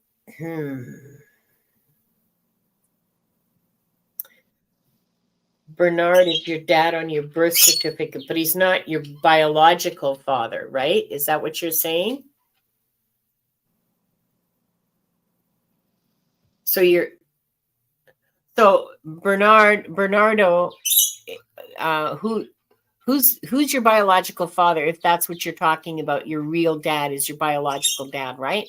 Your DNA father, right? And I guess that's not who's on your birth certificate. Okay, all right. But he's not on your birth certificate. Bernardo is. So your mom married Bernardo but before you were born, but you weren't Bernardo's kid. Oh, yeah, that would have been an interesting dynamic. Holy moly. Singh. Okay. Okay, so Singh's your biological father.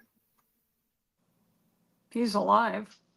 Yeah, he's not coming up when I'm calling him. He's not coming up, so he's alive.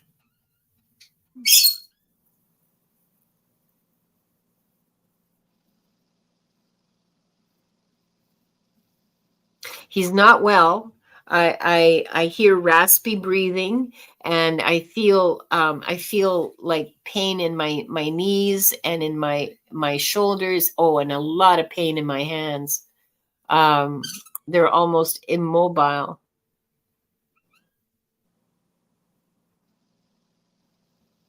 I wonder if he knew that if he even knows that you exist. He knew she was pregnant. Oh, he did? Okay. Yeah. He's either in a wheelchair or in bed, but he's pretty much immobilized. Like he has to have somebody help him get from one place to the next.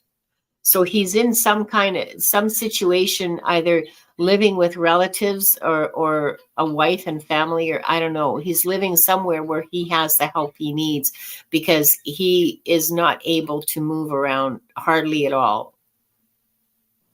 Has Carl been able to talk to his mother about it?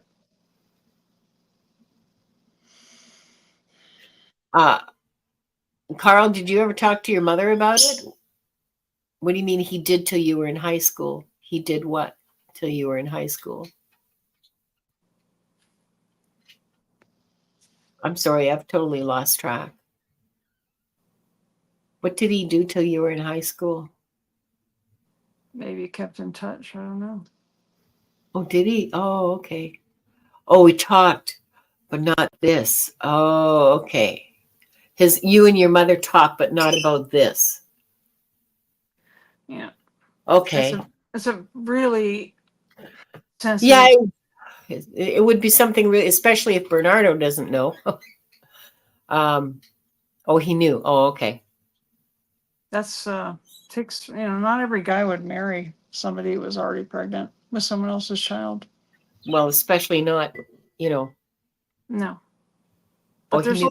there's a lot of Oh, shame connected to it, so it would require a lot of finesse, that conversation. if She you know knew, any member she of knew his, he would not be a good father. She did know that. yeah, yeah. If you know any members of his family, oh, it's taboo. Yeah, I can say it'd be taboo in just about everybody's family, Carl. That's why Ancestry DNA is getting so many complaints from people. And there's lots of Facebook groups about, oh, he was a foreign student. Oh, okay. Mm-hmm. Okay. I don't get that he's all that far away.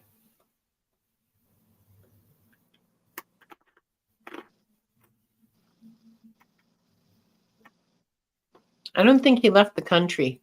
I think he's still in the country. I don't have a map. Where's Jakarta? Huh? Where's Jakarta? Indonesia. That's what I heard.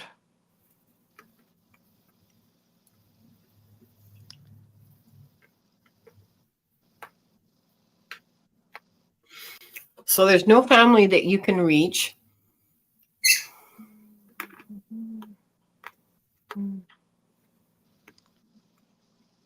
Did he have any friends?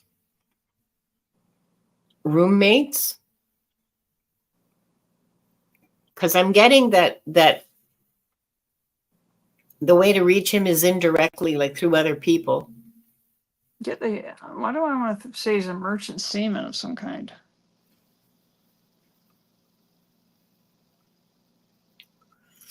He was the boarder in their apartment. His mom had an affair with him. Okay. Yeah, I mean, he is still alive. He's kind of in a really, he's very, very elderly. And he's kind of, well, maybe not very elderly, but he is elderly, and he's very, very weak and very sick. But he's also very tough. He's really he's doing a lot of review of his life. Yeah. He's not real happy with some of the things he did. Yeah. Yeah, of course it's hard, Carl. that kind of stuff is not easy at all. That kind of stuff is, yeah, it's a big weight. He wishes that wherever my son is, he said, I hope he can forgive me. I'm having trouble forgiving myself. I know he was in good hands, is what I'm hearing.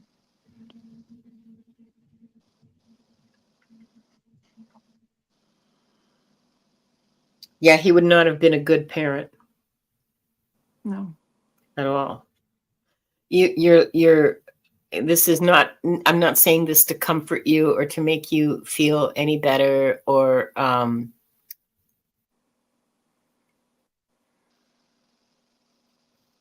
you would not have been well served with his parenting, let me put it that way.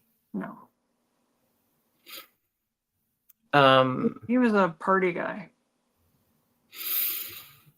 Yeah. So a lot of smoking, a lot of drinking. Just didn't want any ties of any kind. Yeah, very irresponsible. No respect for himself fundamentally, but it showed itself in not having any respect for others. Yeah. Yeah. Carl says, no wonder I don't want kids as well. I prefer animals. Well, that's a wound you need to heal, is what I'm hearing. Yeah, that's a very much a wound that needs healing. Hi, hugger greeter. Hi, Teresa. Mwah. Hug for you. But animals give unconditional love, so there's no fear of rejection. Yeah. Yeah. And it's a very, it's a kind of connection that's much easier for us to manage, right? As humans, in a way, it's much easier for us to manage than with like actual other human beings. Yeah. So yeah, there you are. Yeah, he is still alive. He's probably in Indonesia. He knows exactly where you are. He knows how to he knows how to find you. I think. Yeah, no talking back. Well, that's just it, right? Like they can't. Well, actually, that's not true. They can let you know very clearly when they don't want to have anything to do with you. Yeah. And I can tell you that just from personal observation. So you need to heal. This is a wound that you really need to work on and heal, and really connect with yourself around that and heal that and learn that lesson about what it means to you. So I hope that helps, Carl. It's a deep wound for sure. Oh yeah, Wanda lets me know immediately. Well, you saw her take off, so yeah, you know she lets me know immediately, and cats do too. Oh, next is Annie Bear. Okay, fine. So we'll just Annie Bear's not here. I'm sorry, Annie Bear, that we took so long, but yeah. Yeah. Lady Silver is next. Is that who's next? I'm too lazy to go back and look it up. I think I wrote it down. Lady Silver, Cheryl. Yeah, Lady Silver. Was I ever a diplomat or spoke multiple languages? Oh, okay. Well, in whatever countries you were living in, you spoke that language. So, but that's not what you're asking. I know you want to know if you ever spoke in one lifetime multiple languages. Wow. Okay. I heard you were a spy. Yeah. I'm getting a court here who is spying in somebody's court. You had to be able to pass as one of them. So you had to be, you had to be able to speak multiple languages. You had to be taught etiquette. All of that stuff would have been part of the framework of what you did. You moved around a lot too. Cool.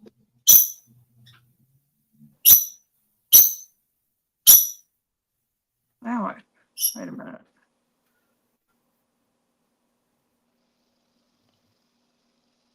Somebody, what do they call that? Where they send the glove. It's you had a duel with somebody.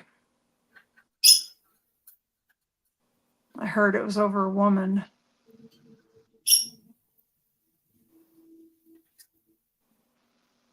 You didn't come out unscathed because they didn't follow the rules. They started to shoot before they were supposed to, kind of thing. Took you a long time to recover.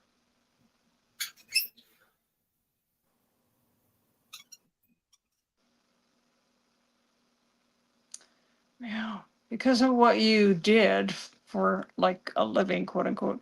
You never really got close to anybody because it was too treacherous for you to do that. So it was, in some ways, it was not a boring life, but it was a very lonely existence because you're always having to watch what you said, watch what you did, and you couldn't really trust anybody. She says, as I'm doing my work, I find I'm understanding many languages. Yeah, you would have traveled between countries. I see you with like a sealed message. You know, this with a stamp on it. Yeah. So yeah, you would have spoken more than one language because the upper class, I'm getting in France, would have spoken more than one language because they traveled quite a bit. They didn't just stay in France. They were very wealthy, so they did a lot of moving around. You saw a lot of nice things. You saw some incredible things. Wow. I see a great big fireworks display at Versailles, actually. And you were there for that. So you did see some incredible things, but it had its downsides. You were constantly watching your back and who you could trust. And you got hurt pretty badly in that duel. I'm surprised you weren't attracted to learning how to use a sword like a rapier in this lifetime. I'm really surprised you weren't drawn to that. You were really good at it. That's not what the duel was with, though. It was with weapons, with guns. Yeah. I got a much earlier lifetime. Like I got an image from an illuminated manuscript. So I'm going to guess this is like the 1300s in Europe, but I can't tell which country because the monks all shared a similar kind of style about how they described people. So it could be France, it could be Germany, it could be England, it could even be Italy. Oh, Italy. Oh, it gives me the chills. Italy. It's Italy. You're in the, sorry? It is Italy. Yeah. Yeah. Italy. You're in a court, somebody's court, I don't know, the Duke of Milan. A very powerful person in Italy at that time. Because Italy was just a bunch of little city states, right? It hadn't become a nation yet. So they were always, all these little dukes and so on were always fighting each other for more land, and somebody felt insulted, and so you're a spy in the court of the Duke of Milan. You're a courtier of his, but you have been bribed to spy for the Duke of another city. I don't know where. Something beginning with V, Verona, Venice, don't know. So you're actually in Milan spying for Venice, getting paid by Venice, because you're broke, because you drink and gamble a lot. which are not good things for spies to do because that gives people handles to blackmail you with, which is indeed what happened. And that's how you ended up being a spy. So, yeah, that's what I got for you. And you were very well educated because you were noble. Okay. You were a noble. So you had been very well educated. So you had Greek and Latin. And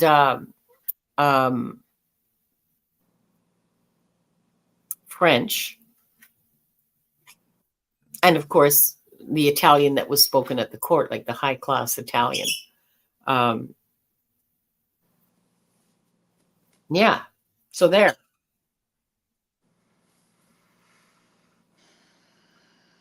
Lady Silver says, I felt I had been in royal courts. I loved Versailles when I toured it. Oh, yeah. Yeah. And what's not to love about Versailles? Well, the cleaning. That would be something. Dino Friends wants to know, what is thinking of rephrasing their question and asking what is coming up on my path. Is that a valid question? I don't do so good with the future. Pixie, are you comfortable answering questions about the future? Because I'm not. I can ask about it. Timing is always a little, because it can change, and it's time moves at the speed of light there.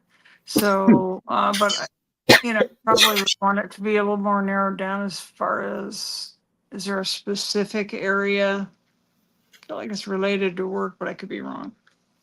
Yeah. If you can be like a little more specific than that, maybe we can help. But as it stands, just asking about what's coming up in your path is not going to get you a very clear answer. We can't be clear unless there's a clear question, right? Okay, so. But it flew by there. I thought I saw something. Purpose? Is that the right person? About purpose. About purpose. Oh, okay. You want to ask about purpose? Okay, all right. I'll mark that, and I'll come back to you when your turn comes up. Okay, because next is Cheryl. Hi, Cheryl. Thanks for being here, and thanks for sticking with us. It's 7 okay. Carl says it's 7 a.m. Okay. Mwah, good night. Go to sleep. Hi, Carl. You need more sleep. Poor guy. Okay. Cheryl wants to know, any lifetime as a Native American or Caribbean native? Yes, absolutely. More than one. I see one in the Northeast of the North America. I see another one in South America on the West Coast, like Peru or maybe Chile. And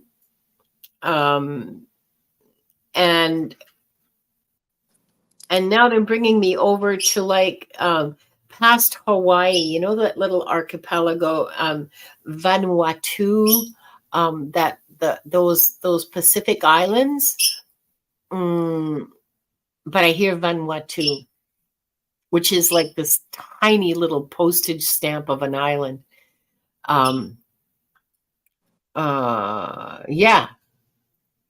Yeah, several lifetimes, and you enjoyed them. They were really good lifetimes. I see a shaman lifetime too, in on the Northeast coast as a shaman. But there was a couple of lifetimes on the Northeast coast of North America. Sorry, just give me a second. Did you get anything, Pixie? Oh, my back is starting to kill me. Oh. Algonquin, which is in the Great Lakes area. Yeah. It's before the French and the British were there. So it's pretty far back. It was basically a pretty peaceful lifetime. Use canoes to get around over the, the water. There's Yeah. quite a bit of it, but it made it a very rich growing area. So there was not wasn't really a problem with food. Like your tribe member went hungry, so they had the time. I see a lot of development of crafts like beading, making like really elaborate clothes. They're gorgeous, all handmade. You weren't really in touch. I don't see you in touch with any kind of foreigner at all. This is quite a ways back. So unless you died of natural causes, it was a pretty long life. Unless you got an illness, because the white men hadn't been there yet. They didn't bring any disease with them. But that was for some reason you're particularly fond of that particular lifetime. You did have a wife and children. Yeah. Matter of fact, I think your son became chief after you died. I got a feeling. I think you were chief. Yeah. I just saw the headdress. It was pretty, not a lot going on. You know what I mean? No war, no fighting with other tribes for resources. It was pretty nice. No wonder you liked it. It's a beautiful area too. I don't know if you've ever been up in that area, but it would seem very familiar to you. Be drawn to it. Yeah. I don't see anything in the Caribbean as such. I see mostly, along North America, East Coast, South America, West Coast, and the Pacific Islands. And When you said no, nothing in the Caribbean, I heard been there, done that. And I think that's referring to the other lifetime that was in the tropics. Okay. I got a sharp pain in my shoulder, in my back and shoulder, and that's from an arrow. That was meant for you, by the way. Thank you. And you survived that. Yeah, you survived that.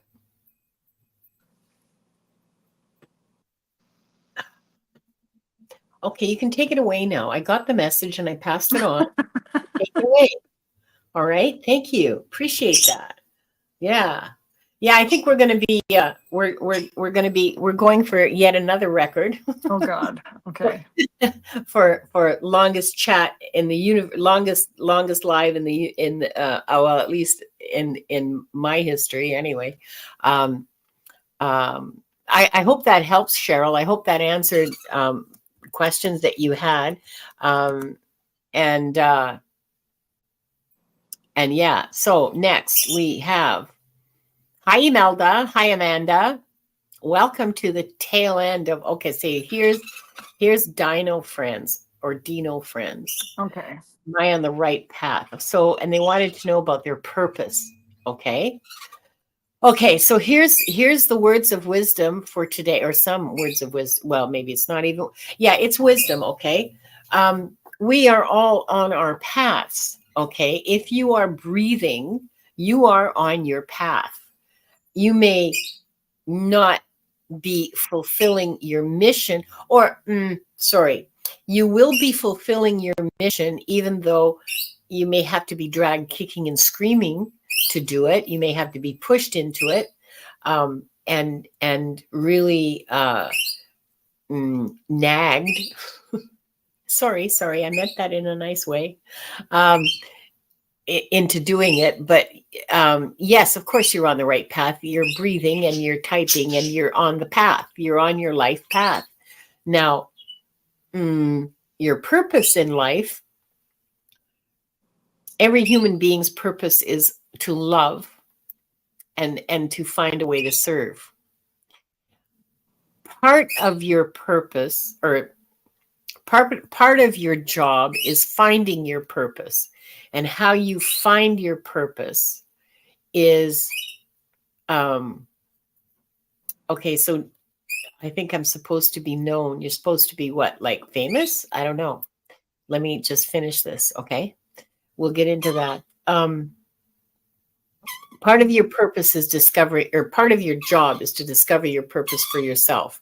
So it's not really necessarily something anybody else can tell you. To find your purpose, you have to follow your heart. You have to follow the clues that you're being given by spirit, because we all get those clues. Sometimes it's just like seeing a book and going, "Oh, that looks interesting," and finding out about all this wonderful stuff that suddenly fascinates you and you're really interested by, and you keep following those breadcrumbs from one to the other. Oh, this job looks interesting. Oh, that person looks interesting. Oh, I want to talk to them, or maybe that would be a fun thing to try doing. Like maybe I'd like to learn how to do shoemaking, for example. I'm just giving you random examples here, okay? And so that's how you find your purpose, is by being observant for the signs that are around you, within you, the leap of interest in your heart about something. That's how you follow the breadcrumbs. I don't have any other way of describing it. I'm sorry if it's not making any sense to you, but that's the best I can do.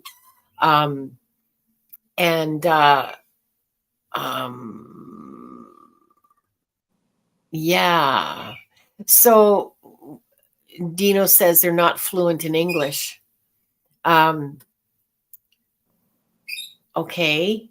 What language do you speak? Because I can read Spanish really well, and I'm fluent in French because it's my mother tongue. So if you want to write it in Spanish or French, I'm good. I can translate. Thanks, Jackie. That's very kind of you to say. She had, Dino says, our Dino friend says, I have downloads about me being famous, wondering if this is still in the path. Oh, yes, kicking and screaming sounds familiar. Yeah, well, you know, this wasn't something I wanted to be doing. Being on YouTube, I actively resisted for as long as I could, and then I couldn't anymore. My excuse ran out. Yeah, I heard to be known has its ups and downs. It's not all about the bright lights. Find what you love, put in the hard work, listen, learn. And I don't know why, but they're saying, and see. What do you want her to see?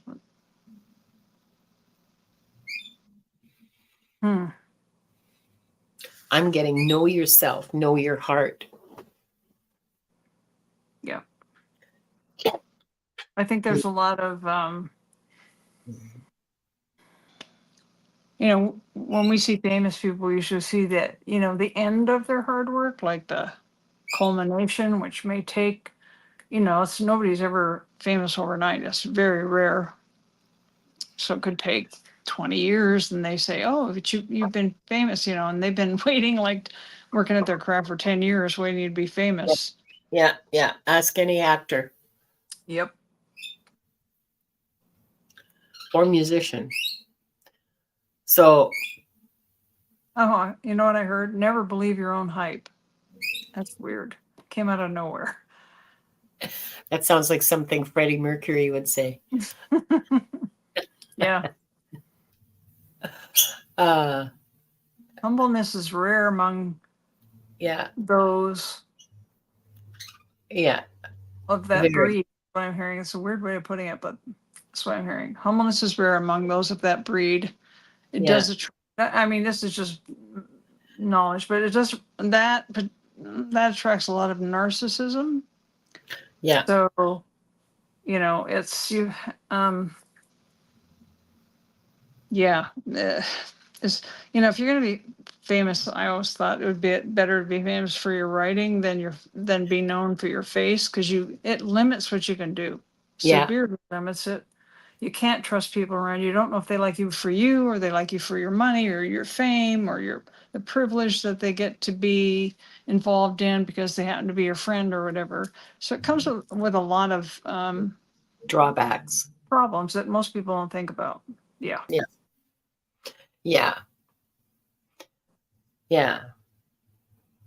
just I don't want to be famous.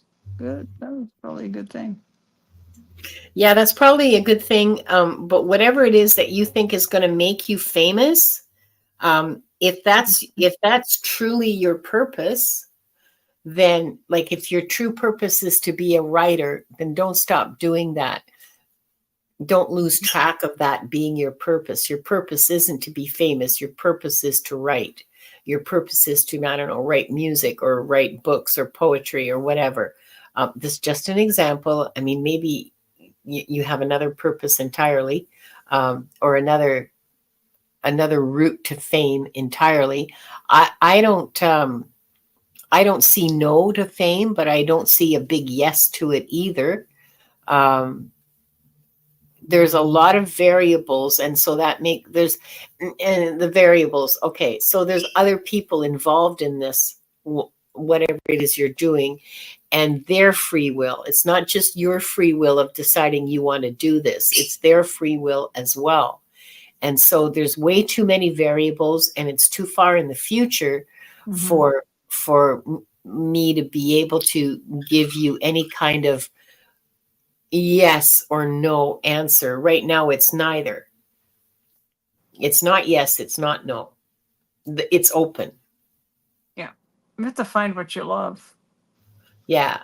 Do what you love. Do what you love. Don't really ever work a day.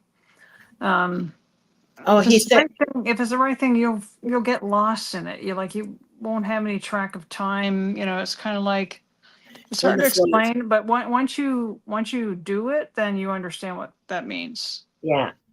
They're saying well-known is perhaps a better word, giving guidance. Okay. Okay. All right. Well, I don't see any, Wow, they're funny. To give guidance, you have to be able to receive guidance, is what I heard. Oh, okay. I don't see any yeses, or I still don't see any yeses or nos. It's open to you. So you have the ability to continue working in that direction if you want it. And if you want to become a well-known for counseling and for guidance, sure. Like there's nothing there's no impediment, there's no negative about it. I hope that helps. That was weird. That was very foggy, very nebulous, this is what I makes me really well, it's okay to do because I need the practice, but this is the thing about reading the future is if it's very close by and it's just your choice, you can usually get a pretty good read. But if it's a little further out and other people are involved, then it becomes really iffy. Really iffy. Like listen. It's like listen, and we'll help you follow the path, is what I heard. Yeah. Pay attention to your guides and angels. And ask them for help. Yeah, ask them for help and give them a really ask them for a sign that you can't mistake. Yeah. Sometimes deceased loved ones will leave pennies for people. That's their way of getting attention. Aaron O'Nugent, I know you're here. Sorry, I have to wrap this up. Yeah. Aaron O'Nugent, I know you're here. So please, can you, did I star your question earlier? I forgot. See already? I already forgot. Yeah, no, I didn't star if you wrote your question in the chat already, I did not. Past life with tarot readers. Here we go. Just a second. Let me put that up. Spirit writer Melanie Joy, she passed away. Poor sister. And I miss her often. Oh, poor girl. Oh, man. Well, so here's Linda's rule about shared past lives. It's been my observation over this very long 6 months or a year that I've been doing this, it's been my observation that if there is someone in your life who has meaning for you, okay, that you have a meaningful relationship with, not like the mailman, although, who knows, um, it is like 98% probable that you've had shared lifetimes. Okay. So the answer to that is yes. And let's take a look and see.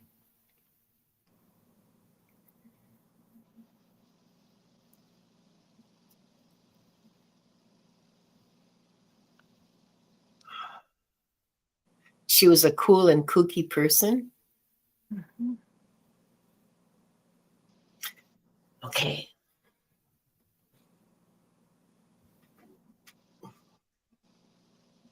If you're ready, Pixie, go ahead. I'm still tuning. Okay.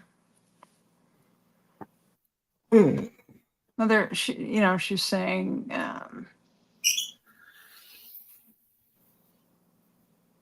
she's very thankful for the love and admiration that you feel towards her. She said, if you ask and you need me, I'll visit, but not all the time, is what I'm hearing.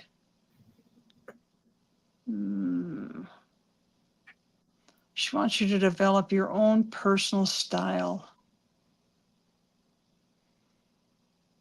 You have it, it's there. It just needs to be cultivated.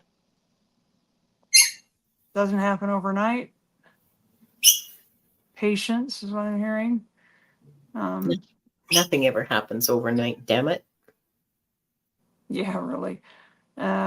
Except a cold. Always ask for guidance.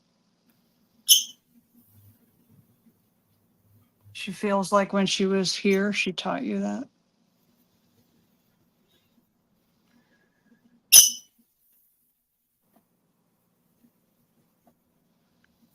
She's free too. She's no longer restricted in the body she was in.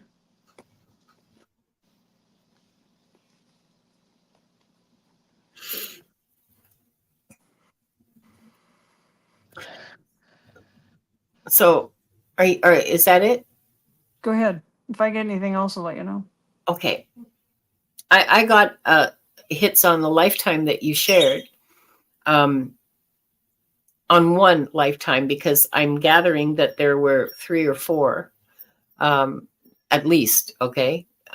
Maybe more. In this particular lifetime, your sisters, it looks to me like the 1700s and France. You are the daughters of a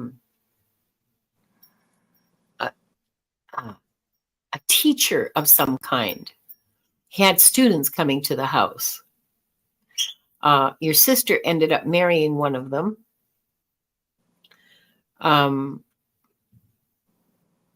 But your dad also gave lessons outside the house. So both, at the university, I'm not sure.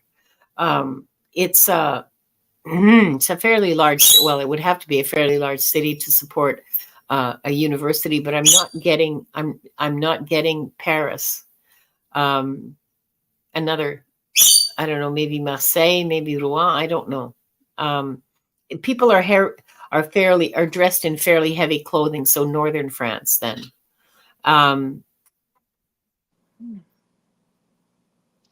Like they're wearing wool and not silk.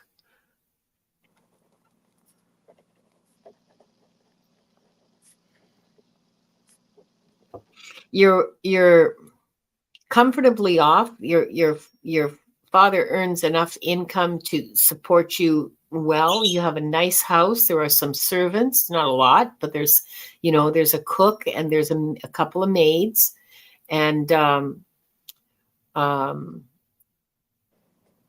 but you don't make enough money to have your own carriage. Okay. Well, yeah, I guess, because in a city you'd have to have a stable and horses, and that would cost a lot. So you don't have enough money to have your own carriage, but you are well off. You never go hungry, and the food is good. You have a good cook. You're well looked after. You're raised kindly, and lovingly, you and your sister. And then she marries she marries one of the students just as he graduates. She marries him and off they go. She's, I think, 16, which is, a normal age to get married in France in 1720. Oh, they decide to go to the New World. They decide to come to Canada. So this is northern France. Okay. And you decide you want to go with them.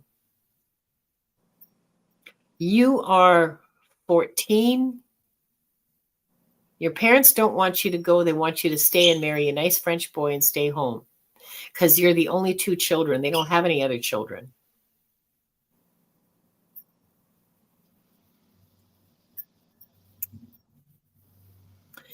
So here's another girl who sneaks off. The night before your sister and her husband are scheduled to set sail, there's a big going away dinner. Everybody eats too much, drinks too much, and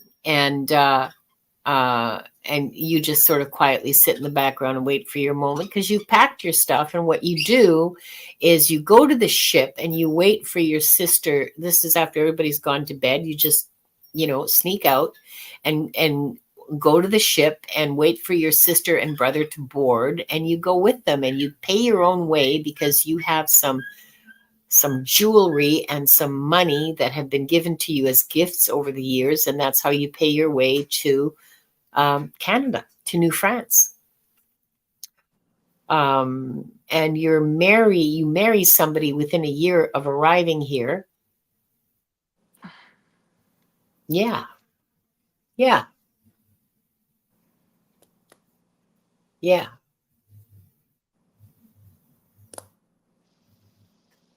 So that was your life with Melanie Joy, one of them.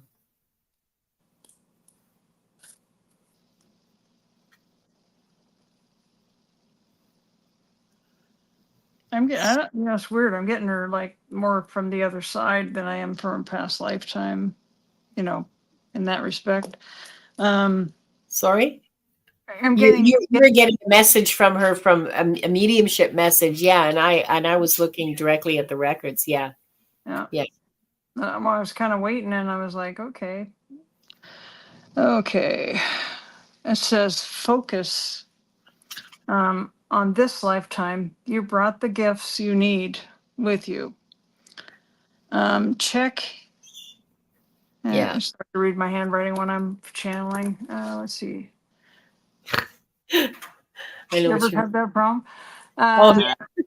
yeah. They're telling you to check in. You're not checking in enough to access the gifts you brought forward. You're not consciously aware of them yet.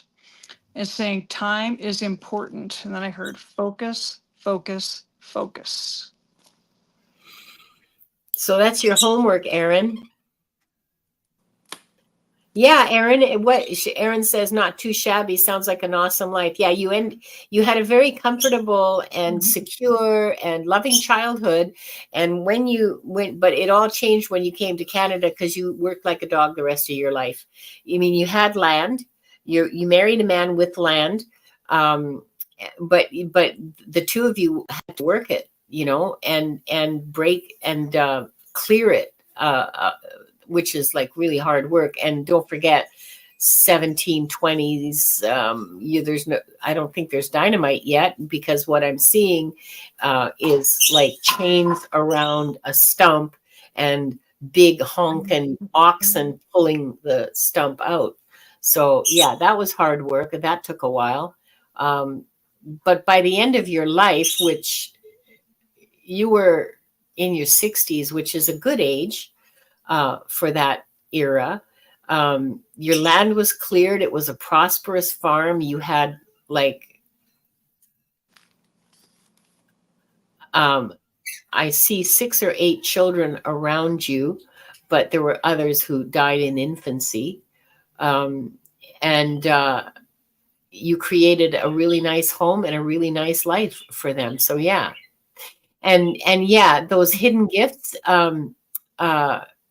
absolutely, you are gifted. Absolutely, you know how to read cards. You know, and and it's about time you picked it up, is what I'm hearing. You know, time to do something with it.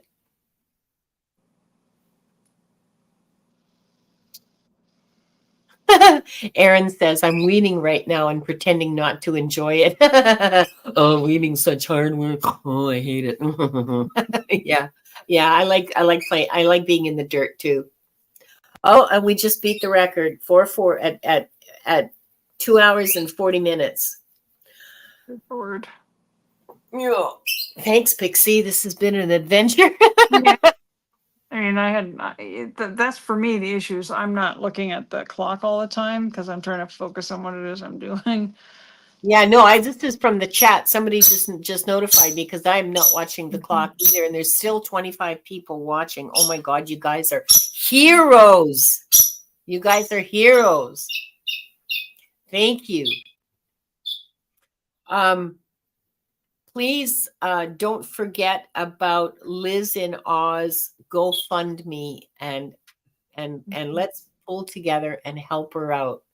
I will post. I will make a community post with the link to her GoFundMe, which Rossi kindly posted in the chat earlier, and I will go back and look for those orbs.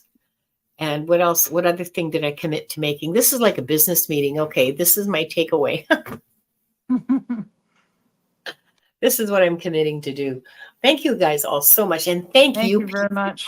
Goodness, you're such an awesome reader. I love reading with you. This is so much fun. Thank you. It's always fun. It's always fascinating to me. The stuff that's not always fun sometimes, but I mean, I go from Sophia with the rolling pin. Then I go somewhere else. It's totally different. Yeah. So it's never It's a roller coaster. I know. Diane, thank you so much. She just reposted Liz's GoFundMe. Oh, thank you. Information. Thank you so much. That's going to make it so much easier for me to find when I have to copy it. Really? Because I'm lazy. Thank you, everyone. Thank you all so much for showing up. Thank you for being here. I love you all so much.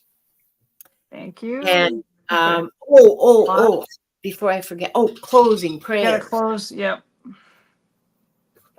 See? I would like to close by thanking the light for the truth. I would like to close by thanking the light for the healing energy.